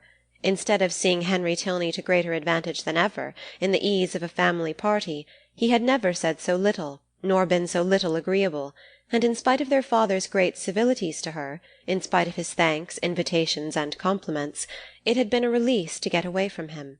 It puzzled her to account for all this. It could not be General Tilney's fault. That he was perfectly agreeable and good-natured, and altogether a very charming man, did not admit of a doubt, for he was tall and handsome, and Henry's father. He could not be accountable for his children's want of spirits, or for her want of enjoyment in his company. The former she hoped at last might have been accidental, and the latter she could only attribute to her own stupidity. Isabella, on hearing the particulars of the visit, gave a different explanation. "It was all pride, insufferable haughtiness, and pride. She had long suspected the family to be very high, and this made it certain. Such insolence of behaviour as Miss Tilney she had never heard of in her life. Not to do the honours of her house with common good breeding, to behave to her guest with such superciliousness, hardly even to speak to her." "But it was not so bad as that, Isabella. There was no superciliousness. She was very civil." "Oh, don't defend her. And then the brother, he who had appeared so attached to you. Good heavens! Well, some people's feelings are incomprehensible. And so he hardly looked once at you the whole day." "I do not say so, but he did not seem in good spirits." "How contemptible! Of all things in the world, inconstancy is my aversion. Let me entreat you never to think of him again, my dear Catherine. Indeed, he is unworthy of you." "Unworthy? I do not suppose he ever thinks of me." "That is exactly what I say. He never thinks of you. Such fickleness! Oh, how different to your brother and to mine! I really believe John has the most constant heart." "But as for General Tilney, I assure you it would be impossible for anybody to behave to me with greater civility and attention. It seemed to be his only care to entertain and make me happy." "Oh, I know no harm of him. I do not suspect him of pride. I believe he is a very gentlemanlike man. John thinks very well of him, and John's judgment. Well, I shall see how they behave to me this evening. We shall meet them at the rooms." "And must I go?" "Do not you intend it? I thought it was all settled." "Nay, since you make such a point of it, I can refuse you nothing. But do not insist upon my being very agreeable, for my heart, you know, will be some 40 miles off. And as for dancing, do not mention it, I beg. That is quite out of the question. Charles Hodges will plague me to death, I dare say, but I shall cut him very short. 10 to 1, but he guesses the reason, and that is exactly what I want to avoid, so I shall insist on his keeping his conjecture to himself." Isabella's opinion of the Tilneys did not influence her friend. She was sure there had been no insolence in the manners either of brother or sister, and she did not credit there being any pride in their hearts. The evening rewarded her confidence. She was met by one with the same kindness, and by the other with the same attention as heretofore. Miss Tilney took pains to be near her, and Henry asked her to dance. Having heard the day before in Milsom Street that their elder brother, Captain Tilney, was expected almost every hour, she was at no loss for the name of a very fashionable-looking, handsome young man, whom she had never seen before, and who now evidently belonged to their party. She looked at him with great admiration, and even supposed it possible that some people might think him handsomer than his brother, though in her eyes his air was more assuming, and his countenance less prepossessing. His taste and manners were beyond a doubt decidedly inferior, for within her hearing he not only protested against every thought of dancing himself, but even laughed openly at Henry for finding it possible. From the latter circumstance it may be presumed that, whatever might be our heroine's opinion of him, his admiration of her was not of a very dangerous kind, not likely to produce animosities between the brothers, nor persecutions to the lady. He cannot be the instigator of the 3 villains in horsemen's greatcoats, by whom she will hereafter be forced into a travelling chaise and 4, which will drive off with incredible speed. Catherine, meanwhile, undisturbed by presentiments of such an evil, or of any evil at all, except that of having but a short set to dance down, enjoyed her usual happiness with Henry Tilney, listening with sparkling eyes to everything he said, and in finding him irresistible, becoming so herself. At the end of the first dance Captain Tilney came towards them again, and, much to Catherine's dissatisfaction, pulled his brother away. They retired whispering together, and though her delicate sensibility did not take immediate alarm and lay it down as fact that Captain Tilney must have heard some malevolent misrepresentation of her, which he now hastened to communicate to his brother, in the hope of separating them for ever, she could not have her partner conveyed from her sight without very uneasy sensations. Her suspense was of full 5 minutes' duration, and she was beginning to think it a very long quarter of an hour, when they both returned, and an explanation was given, by Henry's requesting to know if she thought her friend, Miss Thorpe, would have any objection to dancing, as his brother would be most happy to be introduced to her. Catherine, without hesitation, replied that she was very sure Miss Thorpe did not mean to dance at all. The cruel reply was passed on to the other, and he immediately walked away. "Your brother will not mind it, I know," said she, "because I heard him say before that he hated dancing, but it was very good-natured in him to think of it. I suppose he saw Isabella sitting down, and fancied she might wish for a partner, but he is quite mistaken, for she would not dance upon any account in the world." Henry smiled and said, "How very little trouble it can give you to understand the motive of other people's actions." "Why? What do you mean?" "With you it is not, how is such a one likely to be influenced? What is the inducement most likely to act upon a person's feelings, age, situation, and probable habits of life considered, but how should I be influenced? What would my inducement in acting so and so?" "I do not understand you." "Then we are on very unequal terms, for I understand you perfectly well." "Me? Yes, I cannot speak well enough to be unintelligible." "Bravo! An excellent satire on modern language." "But pray tell me what you mean." "Shall I indeed? Do you really desire it? But you are not aware of the consequences. It will involve you in a very cruel embarrassment, and certainly bring on a disagreement between us." "No, no, it shall not do either. I am not afraid." "Well, then, I only meant that your attributing my brother's wish of dancing with Miss Thorpe to good nature alone convinced me of your being superior in good nature yourself to all the rest of the world." Catherine blushed and disclaimed, and the gentleman's predictions were verified. There was a something, however, in his words which repaid her for the pain of confusion, and that something occupied her mind so much that she drew back for some time, forgetting to speak or to listen, and almost forgetting where she was, till, roused by the voice of Isabella, she looked up and saw her with Captain Tilney, preparing to give them hands across. Isabella shrugged her shoulders and smiled, the only explanation of this extraordinary change which could at that time be given, but as it was not quite enough for Catherine's comprehension, she spoke her astonishment in very plain terms to her partner. "I cannot think how it could happen. Isabella was so determined not to dance." "And did Isabella never change her mind before?" "Oh, but because— And your brother, after what you told him from me, how could he think of going to ask her?" "I cannot take surprise to myself on that head. You bid me be surprised on your friend's account, and therefore I am. But as for my brother, his conduct in the business, I must own, has been no more than I believed him perfectly equal to. The fairness of your friend was an open attraction. Her firmness, you know, could only be understood by yourself." "You are laughing, but I assure you Isabella is very firm in general." "It is as much as should be said of any one. To be always firm must be to be often obstinate. When properly to relax is the trial of judgment, and without reference to my brother, I really think Miss Thorpe has by no means chosen ill in fixing on the present hour." The friends were not able to get together for any confidential discourse till all the dancing was over, but then, as they walked about the room arm in arm, Isabella thus explained herself. "I do not wonder at your surprise, and I really am fatigued to death. He is such a rattle. Amusing enough if my mind had been disengaged, but I would have given all the world to sit still." "Then why did not you?" "Oh, my dear, it would have looked so particular, and you know how I abhor doing that. I refused him as long as I possibly could, but he would take no denial. You have no idea how he pressed me. I begged him to excuse me and get some other partner, but no, not he. After aspiring to my hand, there was nobody else in the room he could bear to think of, and it was not that he wanted merely to dance, he wanted to be with me. Oh, such nonsense! I told him he had taken a very unlikely way to prevail upon me, for of all the things in the world I hated fine speeches and compliments. And so then I found there would be no peace if I did not stand up. Besides, I thought Mrs. Hughes, who introduced him, might take it ill if I did not. And your dear brother, I am sure he would have been miserable if I had sat down the whole evening. I am so glad it is over. My spirits are quite jaded with listening to his nonsense, and then, being such a smart young fellow, I saw every eye was upon us. He is very handsome indeed. Handsome? Yes, I suppose he may. I dare say people would admire him in general, but he is not at all in my style of beauty.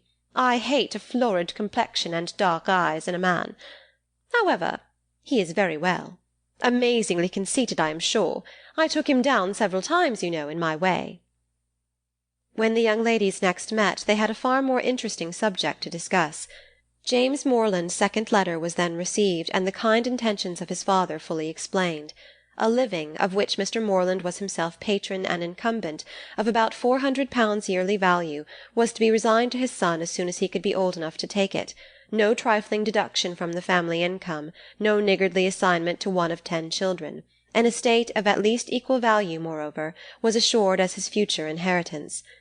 James expressed himself on the occasion with becoming gratitude, and the necessity of waiting between 2 and 3 years before they could marry, being, however unwelcome, no more than he had expected, was borne by him without discontent. Catherine, whose expectations had been as unfixed as her ideas of her father's income, and whose judgment was now entirely led by her brother, felt equally well satisfied, and heartily congratulated Isabella on having everything so pleasantly settled. "It is very charming indeed," said Isabella with a grave face. "Mr. Morland has behaved vastly handsome indeed," said the gentle Mrs. Thorpe, looking anxiously at her daughter. "I only wish I could do as much. One could not expect more from him, you know. If he finds he can do more by and by, I dare say he will, for I am sure he must be an excellent, good-hearted man. 400 is but a small income to begin on indeed, but your wishes, my dear Isabella, are so moderate, you do not consider how little you ever want, my dear." "It is not on my own account I wish for more, but I cannot bear to be the means of injuring my dear Morland, making him sit down upon an income hardly enough to find one in the common necessities of life. For myself it is nothing. I never think of myself."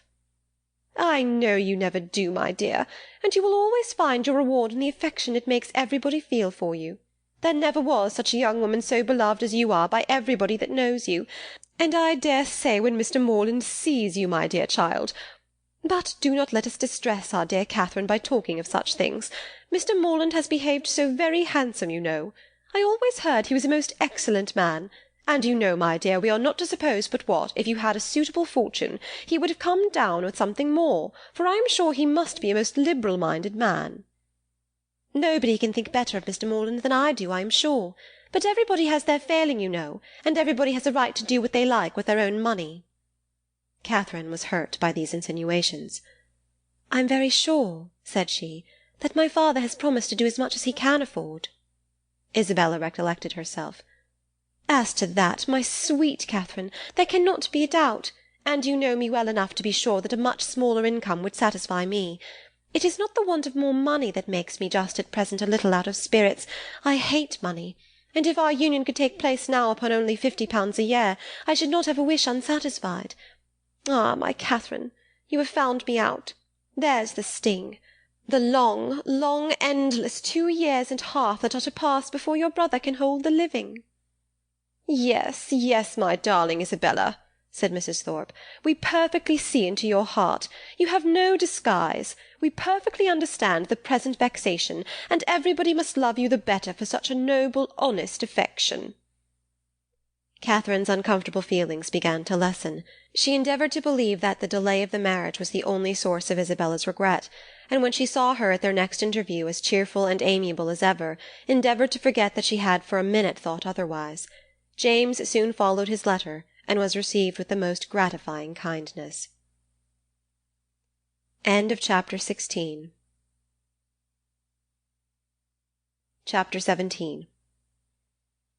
The Allens had now entered on the 6th week of their stay in Bath, and whether it should be the last was for some time a question, to which Catherine listened with a beating heart. To have her acquaintance with the Tilneys end so soon was an evil which nothing could counterbalance. Her whole happiness seemed at stake while the affair was in suspense, and everything secured when it was determined that the lodging should be taken for another fortnight. What this additional fortnight was to produce to her beyond the pleasure of sometimes seeing Henry Tilney made but a small part of Catherine's speculation. Once or twice indeed, since James's engagement had taught her what could be done, she had got so far as to indulge in a secret perhaps, but in general the felicity of being with him for the present bounded her views. The present was now comprised in another 3 weeks, and her happiness being certain for that period, the rest of her life was at such a distance as to excite but little interest. In the course of the morning which saw this business arranged, she visited Miss Tilney, and poured forth her joyful feelings. It was doomed to be a day of trial. No sooner had she expressed her delight in Mr. Allen's lengthened stay than Miss Tilney told her of her father's having just determined upon quitting Bath by the end of another week. Here was a blow. The past suspense of the morning had been ease and quiet to the present disappointment. Catherine's countenance fell, and in a voice of most sincere concern she echoed Miss Tilney's concluding words. "By the end of another week?" "Yes. My father can seldom be prevailed on to give the waters what I think a fair trial. He has been disappointed of some friend's arrival whom he expected to meet here, and as he is now pretty well, is in a hurry to get home." "I am very sorry for it," said Catherine dejectedly.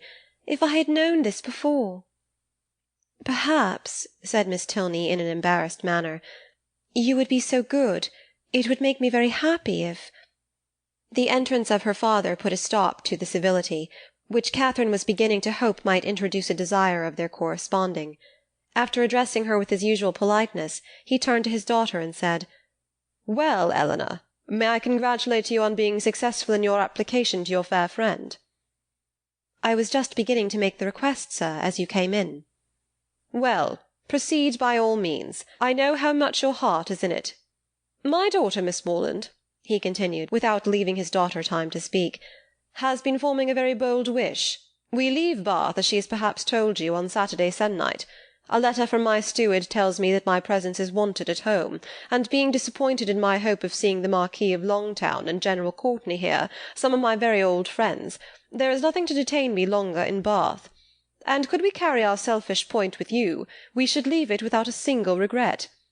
Can you, in short, be prevailed on to quit this scene of public triumph, and oblige your friend Eleanor with your company in Gloucestershire?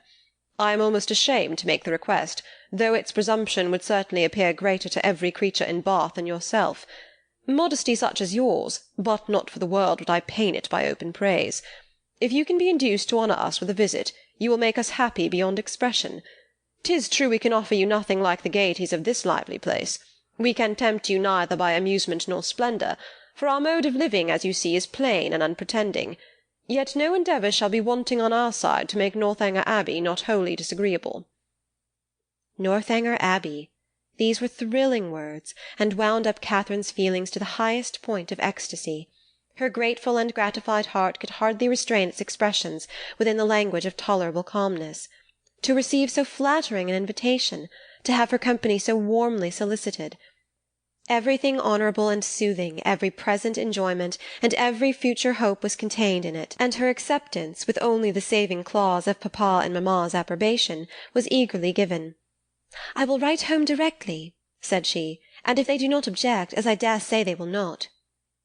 General Tilney was not less sanguine, having already waited on her excellent friends in Pulteney Street, and obtained their sanction of his wishes. "Since they can consent to part with you," said he, "we may expect philosophy from all the world." Miss Tilney was earnest, though gentle, in her secondary civilities, and the affair became in a few minutes as nearly settled as this necessary reference to Fullerton would allow. The circumstances of the morning had led Catherine's feelings through the varieties of suspense, security, and disappointment, but they were now safely lodged in perfect bliss, and with spirits elated to rapture, with Henry at her heart and Northanger Abbey on her lips, she hurried home to write her letter. Mr. and Mrs. Morland, relying on the discretion of the friends to whom they had already entrusted their daughter, felt no doubt of the propriety of an acquaintance which had been formed under their eye, and sent therefore by return of post their ready consent to her visit in Gloucestershire. This indulgence, though not more than Catherine had hoped for, completed her conviction of being favoured beyond every other human creature, in friends and fortune, circumstance and chance. Everything seemed to co-operate for her advantage. By the kindest of her first friends, the Allens, she had been introduced into scenes where pleasures of every kind had met her. Her feelings, her preferences had each known the happiness of a return. Wherever she felt attachment, she had been able to create it. The affection of Isabella was to be secured to her in a sister. The Tilneys, they, by whom above all she desired to be favourably thought of, outstripped even her wishes in the flattering measures by which their intimacy was to be continued. She was to be their chosen visitor, she was to be for weeks under the same roof with the person whose society she most prized, and in addition to all the rest, this roof was to be the roof of an abbey. Her passion for ancient edifices was next in degree to her passion for Henry Tilney, and castles and abbeys made usually the charm of those reveries which his image did not fill.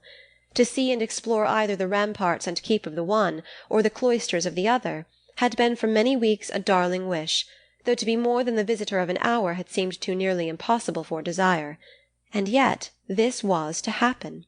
With all the chances against her of house, hall, place, park, court and cottage, Northanger turned up an abbey, and she was to be its inhabitant. Its long, damp passages, its narrow cells and ruined chapel, were to be within her daily reach, and she could not entirely subdue the hope of some traditional legends, some awful memorials of an injured and ill-fated nun. It was wonderful that her friend should seem so little elated by the possession of such a home, that the consciousness of it should be so meekly borne. The power of early habit only could account for it. A distinction to which they had been born gave no pride. Their superiority of abode was no more to them than their superiority of person. Many were the inquiries she was eager to make of Miss Tilney, but so active were her thoughts that when these inquiries were answered, she was hardly more assured than before of Northanger Abbey having been a richly endowed convent at the time of the Reformation, of its having fallen into the hands of an ancestor of the Tilneys on its dissolution, of a large portion of the ancient building still making a part of the present dwelling although the rest was decayed, or of its standing low in a valley, sheltered from the north and east by rising woods of oak. Chapter 17. Chapter 18. With a mind thus full of happiness, Catherine was hardly aware that 2 or 3 days had passed away without her seeing Isabella for more than a few minutes together. She began first to be sensible of this, and to sigh for her conversation, as she walked along the pump-room one morning, by Mrs. Allen's side, without anything to say or to hear, and scarcely had she felt a 5 minutes' longing of friendship before the object of it appeared, and inviting her to a secret conference, led the way to a seat. "This is my favourite place," said she as they sat down on a bench between the doors, which commanded a tolerable view of everybody entering at either. "It is so out of the way." Catherine, observing that Isabella's eyes were continually bent towards one door or the other, as in eager expectation, and remembering how often she had been falsely accused of being arch, thought the present a fine opportunity for being really so, and therefore gaily said, "Do not be uneasy, Isabella. James will soon be here." "Pshaw, my dear creature," she replied, "do not think me such a simpleton as to be always wanting to confine him to my elbow. It would be hideous to be always together. We should be the jest of the place. And so you are going to Northanger? I am amazingly glad of it. It is one of the finest old places in England, I understand. I shall depend upon a most particular description of it." "You shall certainly have the best in my power to give. But who are you looking for? Are your sisters coming?" "I am not looking for anybody. One's eyes must be somewhere, and you know what a foolish trick I have of fixing mine when my thoughts are 100 miles off. I am amazingly absent. I believe I am the most absent creature in the world. Tilney says it is always the case with minds of a certain stamp." "But I thought, Isabella, you had something in particular to tell me." "Oh, yes, and so I have. But here is a proof of what I was saying. My poor head, I had quite forgot it.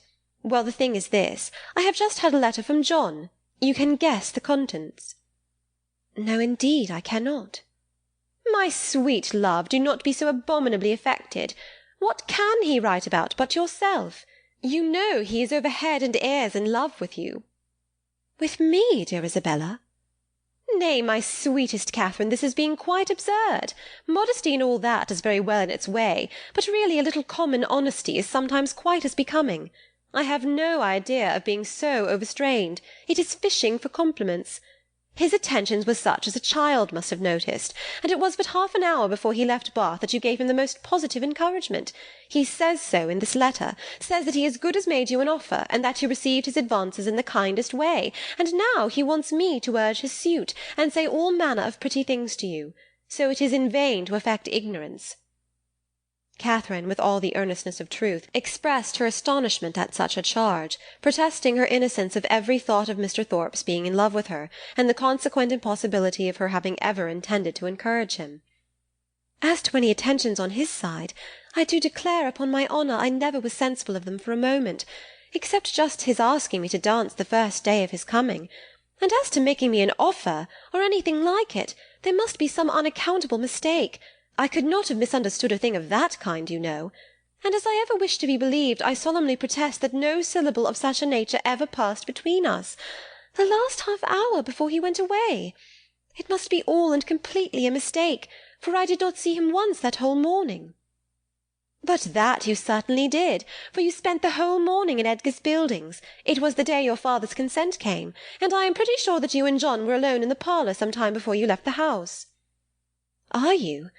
Well, if you say so, it was so, I dare say, but for the life of me I cannot recollect it. I do remember now being with you, and seeing him as well as the rest, but that we were ever alone for 5 minutes. However, it is not worth arguing about, for whatever might pass on his side, you must be convinced by my having no recollection of it, that I never thought, nor expected, nor wished for anything of the kind from him. I am excessively concerned that he should have any regard for me. But indeed it has been quite unintentional on my side. I never had the smallest idea of it. Pray undeceive him as soon as you can, and tell him I beg his pardon. That is, I do not know what I ought to say, but make him understand what I mean in the properest way. I would not speak disrespectfully of a brother of yours, Isabella, I am sure, but you know very well that if I could think of one man more than another, he is not the person." Isabella was silent. "My dear friend, you must not be angry with me. I cannot suppose your brother cares so very much about me, and you know we shall still be sisters." "Yes, yes," with a blush, "there are more ways than one of our being sisters. But where am I wandering to?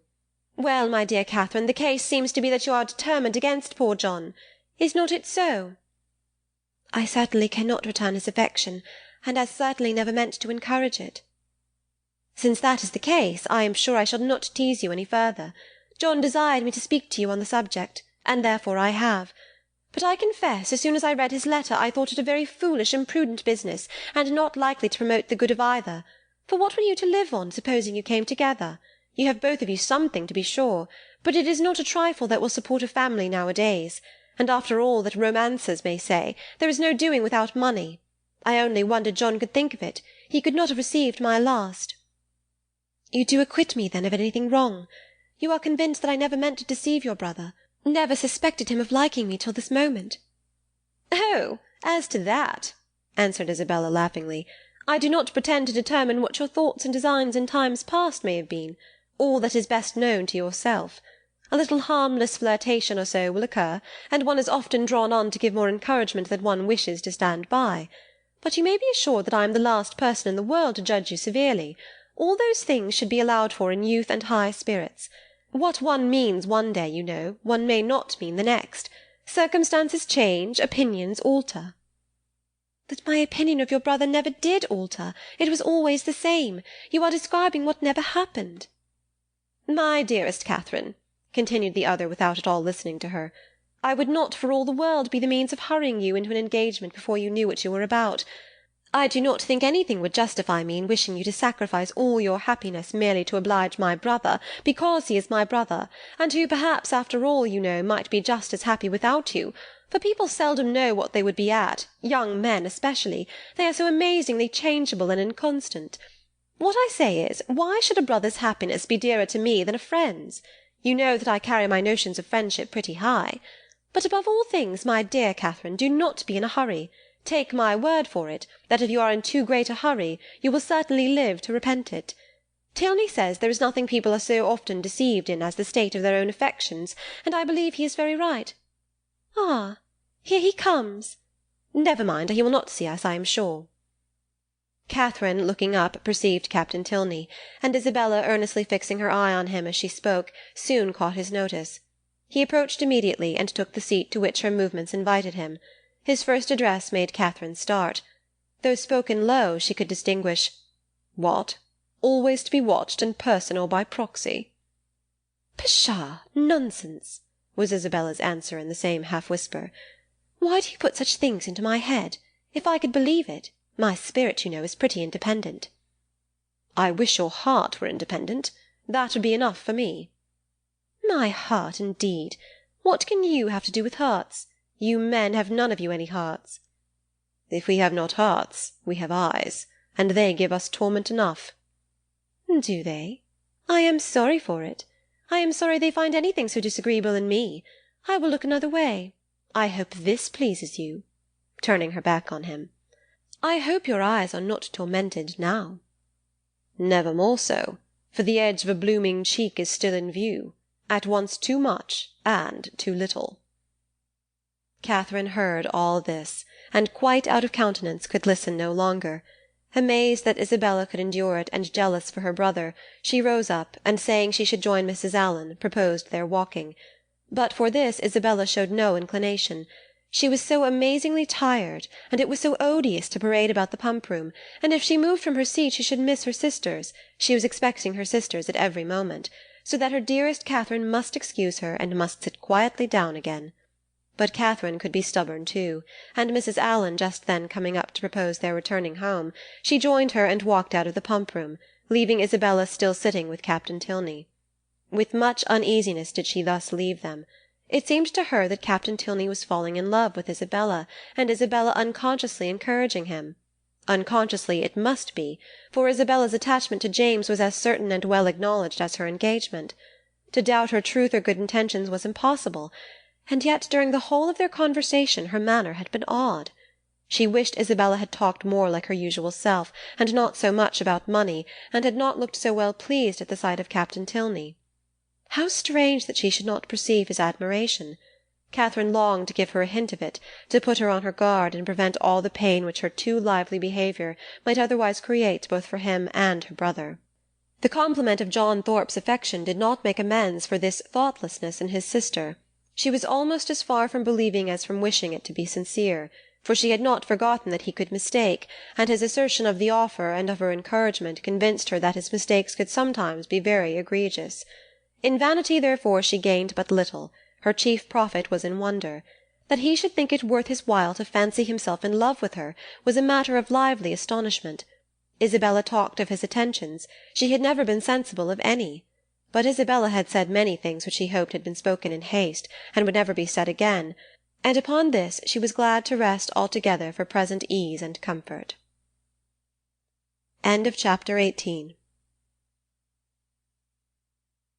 Chapter 19. A few days passed away, and Catherine, though not allowing herself to suspect her friend, could not help watching her closely. The result of her observations was not agreeable. Isabella seemed an altered creature. When she saw her, indeed, surrounded only by their immediate friends in Edgar's Buildings or Pulteney Street, her change of manners was so trifling that, had it gone no farther, it might have passed unnoticed. A something of languid indifference, or of that boasted absence of mind which Catherine had never heard of before, would occasionally come across her, but had nothing worse appeared, that might only have spread a new grace and inspired a warmer interest. But when Catherine saw her in public, admitting Captain Tilney's attentions as readily as they were offered, and allowing him almost an equal share with James in her notice and smiles, the alteration became too positive to be passed over. What could be meant by such unsteady conduct? What her friend could be at, was beyond her comprehension. Isabella could not be aware of the pain she was inflicting, but it was a degree of wilful thoughtlessness which Catherine could not but resent. James was the sufferer. She saw him grave and uneasy. However careless of his present comfort the woman might be who had given him her heart, to her it was always an object. For poor Captain Tilney, too, she was greatly concerned. Though his looks did not please her, His name was a passport to her good-will, and she thought with sincere compassion of his approaching disappointment; for, in spite of what she had believed herself to overhear in the pump-room, his behaviour was so incompatible with the knowledge of Isabella's engagement that she could not, upon reflection, imagine him aware of it. He might be jealous of her brother as a rival, but if more had seemed implied, the fault must have been in her misapprehension. She wished by a gentle remonstrance to remind Isabella of her situation, and make her aware of this double unkindness, but for remonstrance either opportunity or comprehension was always against her. If able to suggest a hint, Isabella could never understand it. In this distress the intended departure of the Tilney family became her chief consolation. Their journey into Gloucestershire was to take place within a few days, and Captain Tilney's removal would at least restore peace to every heart but his own. But Captain Tilney had at present no intention of removing. He was not to be of the party to Northanger. He was to continue at Bath. When Catherine knew this, her resolution was directly made. She spoke to Henry Tilney on the subject, regretting his brother's evident partiality for Miss Thorpe, and entreating him to make known her prior engagement. "My brother does know it," was Henry's answer. "Does he? Then why does he stay here?" He made no reply, and was beginning to talk of something else, but she eagerly continued. "Why do you not persuade him to go away? The longer he stays, the worse it will be for him at last. Pray advise him, for his own sake, and for everybody's sake, to leave Bath directly. Absence will in time make him comfortable again, but he can have no hope here, and it is only staying to be miserable." Henry smiled and said, "I am sure my brother would not wish to do that." "Then you will persuade him to go away?" "Persuasion is not at command. But pardon me, if I cannot even endeavour to persuade him. I have myself told him that Miss Thorpe is engaged. He knows what he is about, and must be his own master." "No, he does not know what he is about," cried Catherine. "He does not know the pain he is giving my brother. Not that James has ever told me so, but I am sure he is very uncomfortable." "And are you sure it is my brother's doing?" "Yes, very sure." "Is it my brother's attentions to Miss Thorpe, or Miss Thorpe's admission of them, that gives the pain?" "Is not it the same thing?" "I think Mr. Morland would acknowledge a difference. No man is offended by another man's admiration of the woman he loves. It is the woman only who can make it a torment." Catherine blushed for her friend, and said, "Isabella is wrong, but I am sure she cannot mean to torment, for she is much attached to my brother. She has been in love with him ever since they first met, and while my father's consent was uncertain, she fretted herself almost into a fever. You know she must be attached to him." "I understand. She is in love with James, and flirts with Frederick." "Oh no, not flirts. A woman in love with one man cannot flirt with another." "It is probable that she will neither love so well nor flirt so well as she might do either singly. The gentlemen must each give up a little." After a short pause, Catherine resumed with, "Then you do not believe Isabella so very much attached to my brother?" "I can have no opinion on that subject." "But what can your brother mean? If he knows her engagement, what can he mean by his behaviour?" "You are a very close questioner." "Am I? I only ask what I want to be told." "But do you only ask what I can be expected to tell?" "Yes, I think so, for you must know your brother's heart." "My brother's heart, as you term it, on the present occasion, I assure you I can only guess at." "Well?" "Well? Nay, if it is to be guess-work, let us all guess for ourselves. To be guided by second-hand conjecture is pitiful. The premises are before you. My brother is a lively and perhaps sometimes a thoughtless young man. He has had about a week's acquaintance with your friend, and he has known her engagement almost as long as he has known her." "Well," said Catherine, after some moments' consideration, "you may be able to guess at your brother's intentions from all this, but I am sure I cannot. But is not your father uncomfortable about it? Does not he want Captain Tilney to go away? Sure, if your father were to speak to him, he would go." "My dear Miss Morland," said Henry, "in this amiable solicitude for your brother's comfort, may you not be a little mistaken? Are you not carried a little too far? Would he thank you, either on his own account or Miss Thorpe's, for supposing that her affection, or at least her good behaviour, is only to be secured by her seeing nothing of Captain Tilney? Is he safe only in solitude? Or is her heart constant to him only when unsolicited by anybody else? He cannot think this, and you may be sure that he would not have you think it. I will not say, do not be uneasy, because I know that you are so at this moment, but be as little uneasy as you can. You have no doubt of the mutual attachment of your brother and your friend. Depend upon it, therefore, that real jealousy never can exist between them. Depend upon it that no disagreement between them can be of any duration. Their hearts are open to each other, as neither heart can be to you. They know exactly what is required and what can be borne, and you may be certain that one will never tease the other beyond what is known to be pleasant. Perceiving her still to look doubtful and grave, he added, though Frederick does not leave Bath with us, he will probably remain but a very short time, perhaps only a few days behind us. His leave of absence will soon expire, and he must return to his regiment. And what will then be their acquaintance? The mess-room will drink Isabella Thorpe for a fortnight, and she will laugh with your brother over poor Tilney's passion for a month. Catherine would contend no longer against comfort. She had resisted its approaches during the whole length of a speech, but now it carried her captive. Henry Tilney must know best. She blamed herself for the extent of her fears, and resolved never to think so seriously on the subject again. Her resolution was supported by Isabella's behaviour in their parting interview. The Thorpes spent the last evening of Catherine's stay in Pulteney Street, and nothing passed between the lovers to excite her uneasiness or make her quit them in apprehension. James was in excellent spirits, and Isabella most engagingly placid. Her tenderness for her friend seemed rather the first feeling of her heart, but that at such a moment was allowable, and once she gave her lover a flat contradiction, and once she drew back her hand, but Catherine remembered Henry's instructions, and placed it all to judicious affection. The embraces, tears, and promises of the parting fair ones may be fancied. End of chapter 19. Chapter 20. Mr. and Mrs. Allen were sorry to lose their young friend, whose good humour and cheerfulness had made her a valuable companion, and in the promotion of whose enjoyment their own had been greatly increased. Her happiness in going with Miss Tilney, however, prevented their wishing it otherwise, and as they were to remain only one more week in Bath themselves, her quitting them now would not long be felt. Mr. Allen attended her to Milsom Street, where she was to breakfast, and saw her seated with the kindest welcome among her new friends. But so great was her agitation in finding herself as one of the family, and so fearful was she of not doing exactly what was right, and of not being able to preserve their good opinion, that, in the embarrassment of the first 5 minutes, she could almost have wished to return with him to Pulteney Street. Miss Tilney's manners and Henry's smile soon did away some of her unpleasant feelings, but still she was far from being at ease, nor could the incessant attentions of the General himself entirely reassure her.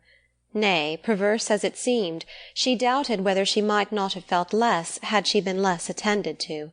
His anxiety for her comfort, his continual solicitations that she would eat, and his often expressed fears of her seeing nothing to her taste, though never in her life before had she beheld half such variety on a breakfast-table, made it impossible for her to forget for a moment that she was a visitor. She felt utterly unworthy of such respect, and knew not how to reply to it. Her tranquillity was not improved by the General's impatience for the appearance of his eldest son, nor by the displeasure he expressed at his laziness when Captain Tilney at last came down.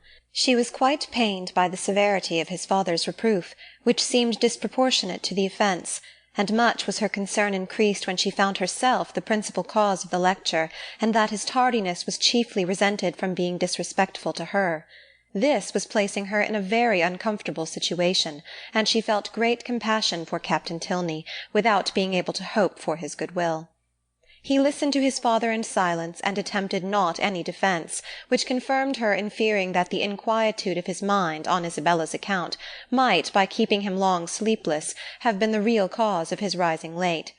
It was the first time of her being decidedly in his company, and she had hoped to be now able to form her opinion of him, but she had scarcely heard his voice while his father remained in the room, and even afterwards, so much were his spirits affected, she could distinguish nothing but these words in a whisper to Eleanor: "How glad I shall be when you are all off." The bustle of going was not pleasant. The clock struck 10 while the trunks were carrying down, and the General had fixed to be out of Milsom Street by that hour. His greatcoat, instead of being brought for him to put on directly, was spread out in the curricle in which he was to accompany his son. The middle seat of the chaise was not drawn out, though there were 3 people to go in it, and his daughter's maid had so crowded it with parcels that Miss Morland would not have room to sit, and so much was he influenced by this apprehension when he handed her in, that she had some difficulty in saving her own new writing-desk from being thrown out into the street. At last, however, the door was closed upon the three females, and they set off at the sober pace in which the handsome, highly fed 4 horses of a gentleman usually perform a journey of 30 miles.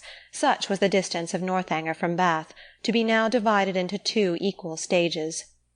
Catherine's spirits revived as they drove from the door, for with Miss Tilney she felt no restraint, and with the interest of a road entirely new to her, of an abbey before and a curricle behind, she caught the last view of Bath without any regret, and met with every milestone before she expected it. The tediousness of a 2 hours' wait at Petit France, in which there was nothing to be done but to eat without being hungry, and loiter about without anything to see, next followed, and her admiration of the style in which they travelled, of the fashionable chaise and four, postilions handsomely liveried, rising so regularly in their stirrups, and numerous outriders properly mounted, sunk a little under this consequent inconvenience. Had their party been perfectly agreeable, the delay would have been nothing, but General Tilney, though so charming a man, seemed always a check upon his children's spirits, and scarcely anything was said but by himself, the observation of which, with his discontent at whatever the inn afforded, and his angry impatience at the waiters, made Catherine grow every moment more in awe of him, and appeared to lengthen the 2 hours into 4.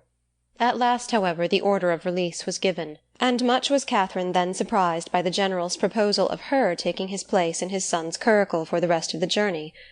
The day was fine, and he was anxious for her seeing as much of the country as possible.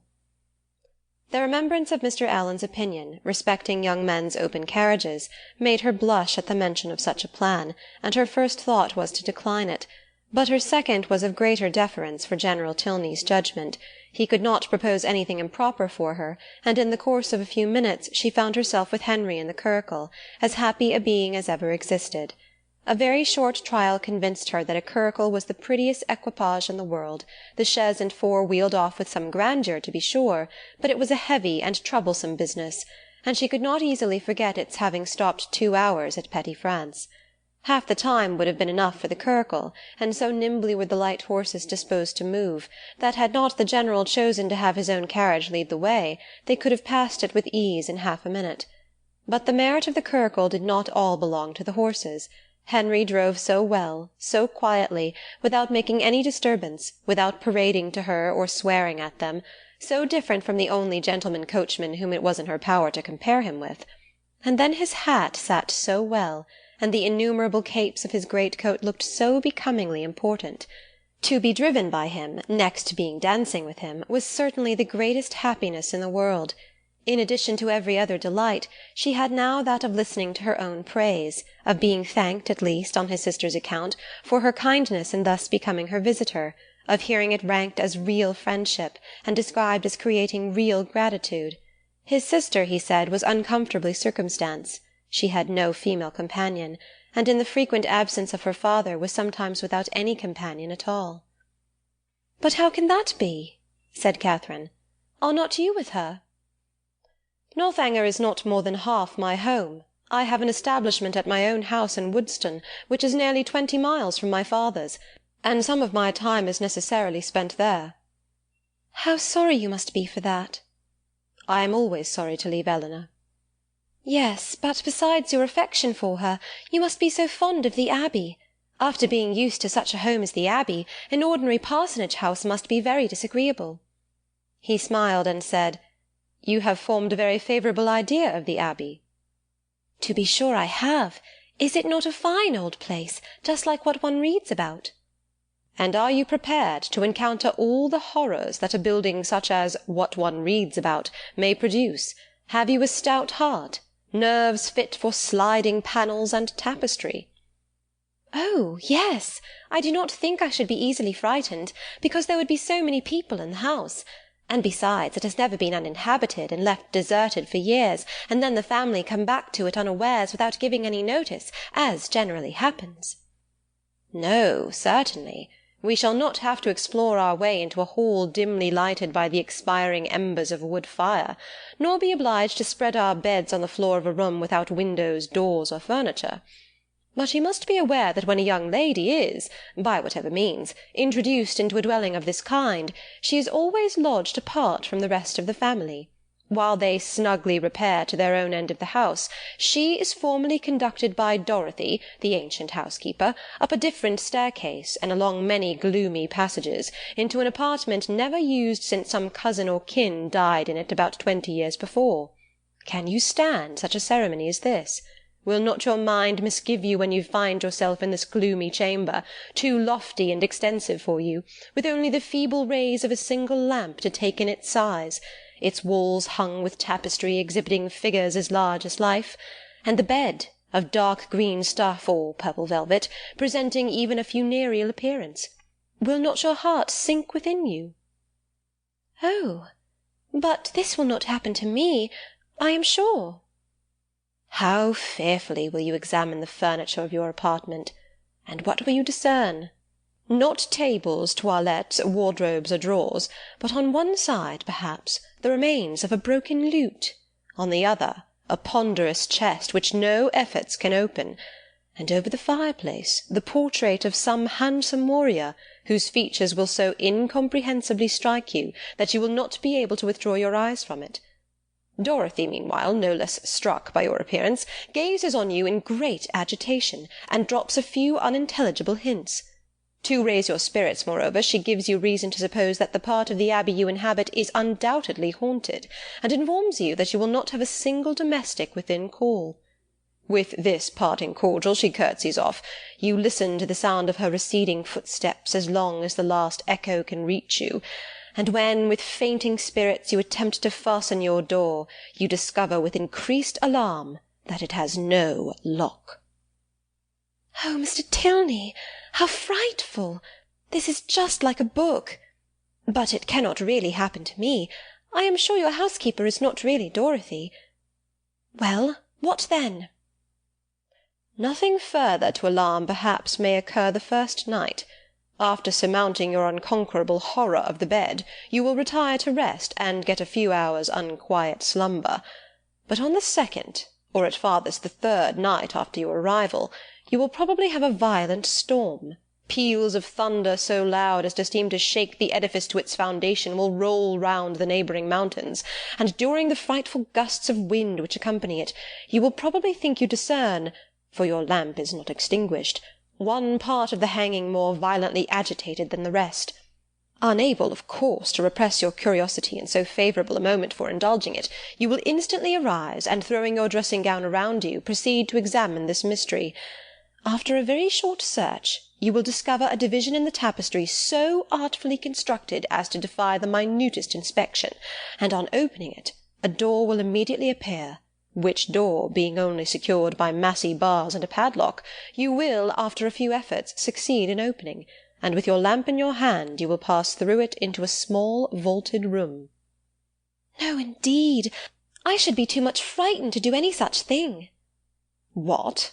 Not when Dorothy has given you to understand that there is a secret subterraneous communication between your apartment and the chapel of St. Anthony, scarcely 2 miles off? Could you shrink from so simple an adventure? No, no, you will proceed into this small vaulted room, and through this into several others, without perceiving anything very remarkable in either. In one, perhaps, there may be a dagger, in another a few drops of blood, and in a third the remains of some instrument of torture. But there being nothing in all this out of the common way, and your lamp being nearly exhausted, you will return towards your own apartment. In repassing through the small vaulted room, however, your eyes will be attracted towards a large old-fashioned cabinet of ebony and gold, which, though narrowly examining the furniture before, you had passed unnoticed. Impelled by an irresistible presentiment, you will eagerly advance to it, unlock its folding doors, and search into every drawer, but for some time without discovering anything of importance, perhaps nothing but a considerable hoard of diamonds. At last, however, by touching a secret spring, an inner compartment will open, a roll of paper appears, you seize it, it contains many sheets of manuscript.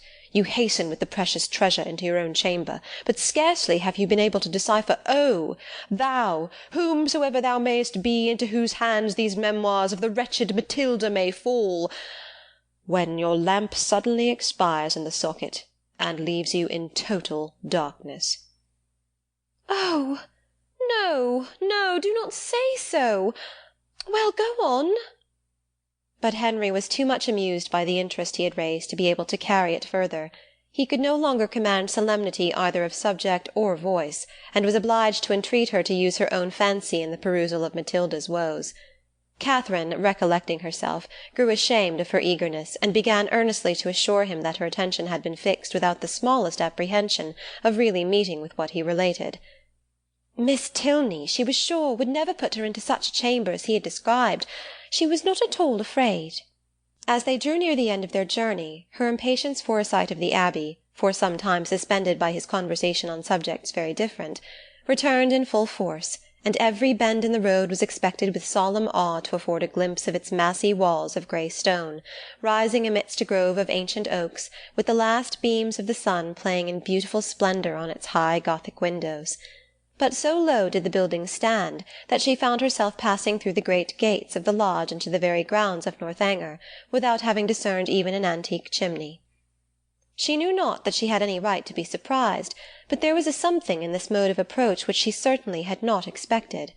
To pass between lodges of a modern appearance, to find herself with such ease in the very precincts of the Abbey, and driven so rapidly along a smooth, level road of fine gravel, without obstacle, alarm, or solemnity of any kind, struck her as odd and inconsistent. She was not long at leisure, however, for such considerations. A sudden scud of rain, driving full in her face, made it impossible for her to observe anything further, and fixed all her thoughts on the welfare of her new straw bonnet, and she was actually under the Abbey walls, was springing with Henry's assistance from the carriage, and was beneath the shelter of the old porch, and had even passed on to the hall, where her friend and the General were waiting to welcome her, without feeling one awful foreboding of future misery to herself, or one moment's suspicion of any past scenes of horror being acted within the solemn edifice. The breeze had not seemed to waft the sighs of the murdered to her, it had wafted nothing worse than a thick mizzling rain, and having given a good shake to her habit, she was ready to be shown into the common drawing-room, and capable of considering where she was. An abbey! Yes, it was delightful to be really in an abbey. But she doubted as she looked round the room whether anything within her observation would have given her the consciousness. The furniture was in all the profusion and elegance of modern taste. The fireplace, where she had expected the ample width and ponderous carving of former times, was contracted to a Rumford, with slaps of plain though handsome marble, and ornaments over it of the prettiest English china. The windows, to which she looked with peculiar dependence, from having heard the General talk of his preserving them in their Gothic form with reverential care, were yet less what her fancy had portrayed. To be sure, the pointed arch was preserved, the form of them was Gothic, they might even be casements, but every pane was so large, so clear, so light. To an imagination which had hoped for the smallest divisions, and the heaviest stonework, for painted glass, dirt, and cobwebs, the difference was very distressing. The General, perceiving how her eye was employed, began to talk of the smallness of the room and simplicity of the furniture, where everything being for daily use pretended only to comfort, etc., flattering himself, however, that there were some apartments in the Abbey not unworth her notice, and was proceeding to mention the costly gilding of one in particular, when, taking out his watch, he stopped short to pronounce with surprise, within 20 minutes of 5. This seemed the word of separation, and Catherine found herself hurried away by Miss Tilney, in such a manner as convinced her that the strictest punctuality to the family hours would be expected at Northanger. Returning through the large and lofty hall, they ascended a broad staircase of shining oak, which, after many flights and many landing-places, brought them upon a long, wide gallery. On one side it had a range of doors, and it was lighted on the other by windows which Catherine had only time to discover looked into a quadrangle, before Miss Tilney led the way into a chamber, and scarcely staying to hope she would find it comfortable, left her with an anxious entreaty that she would make as little alteration as possible in her dress. Chapter 20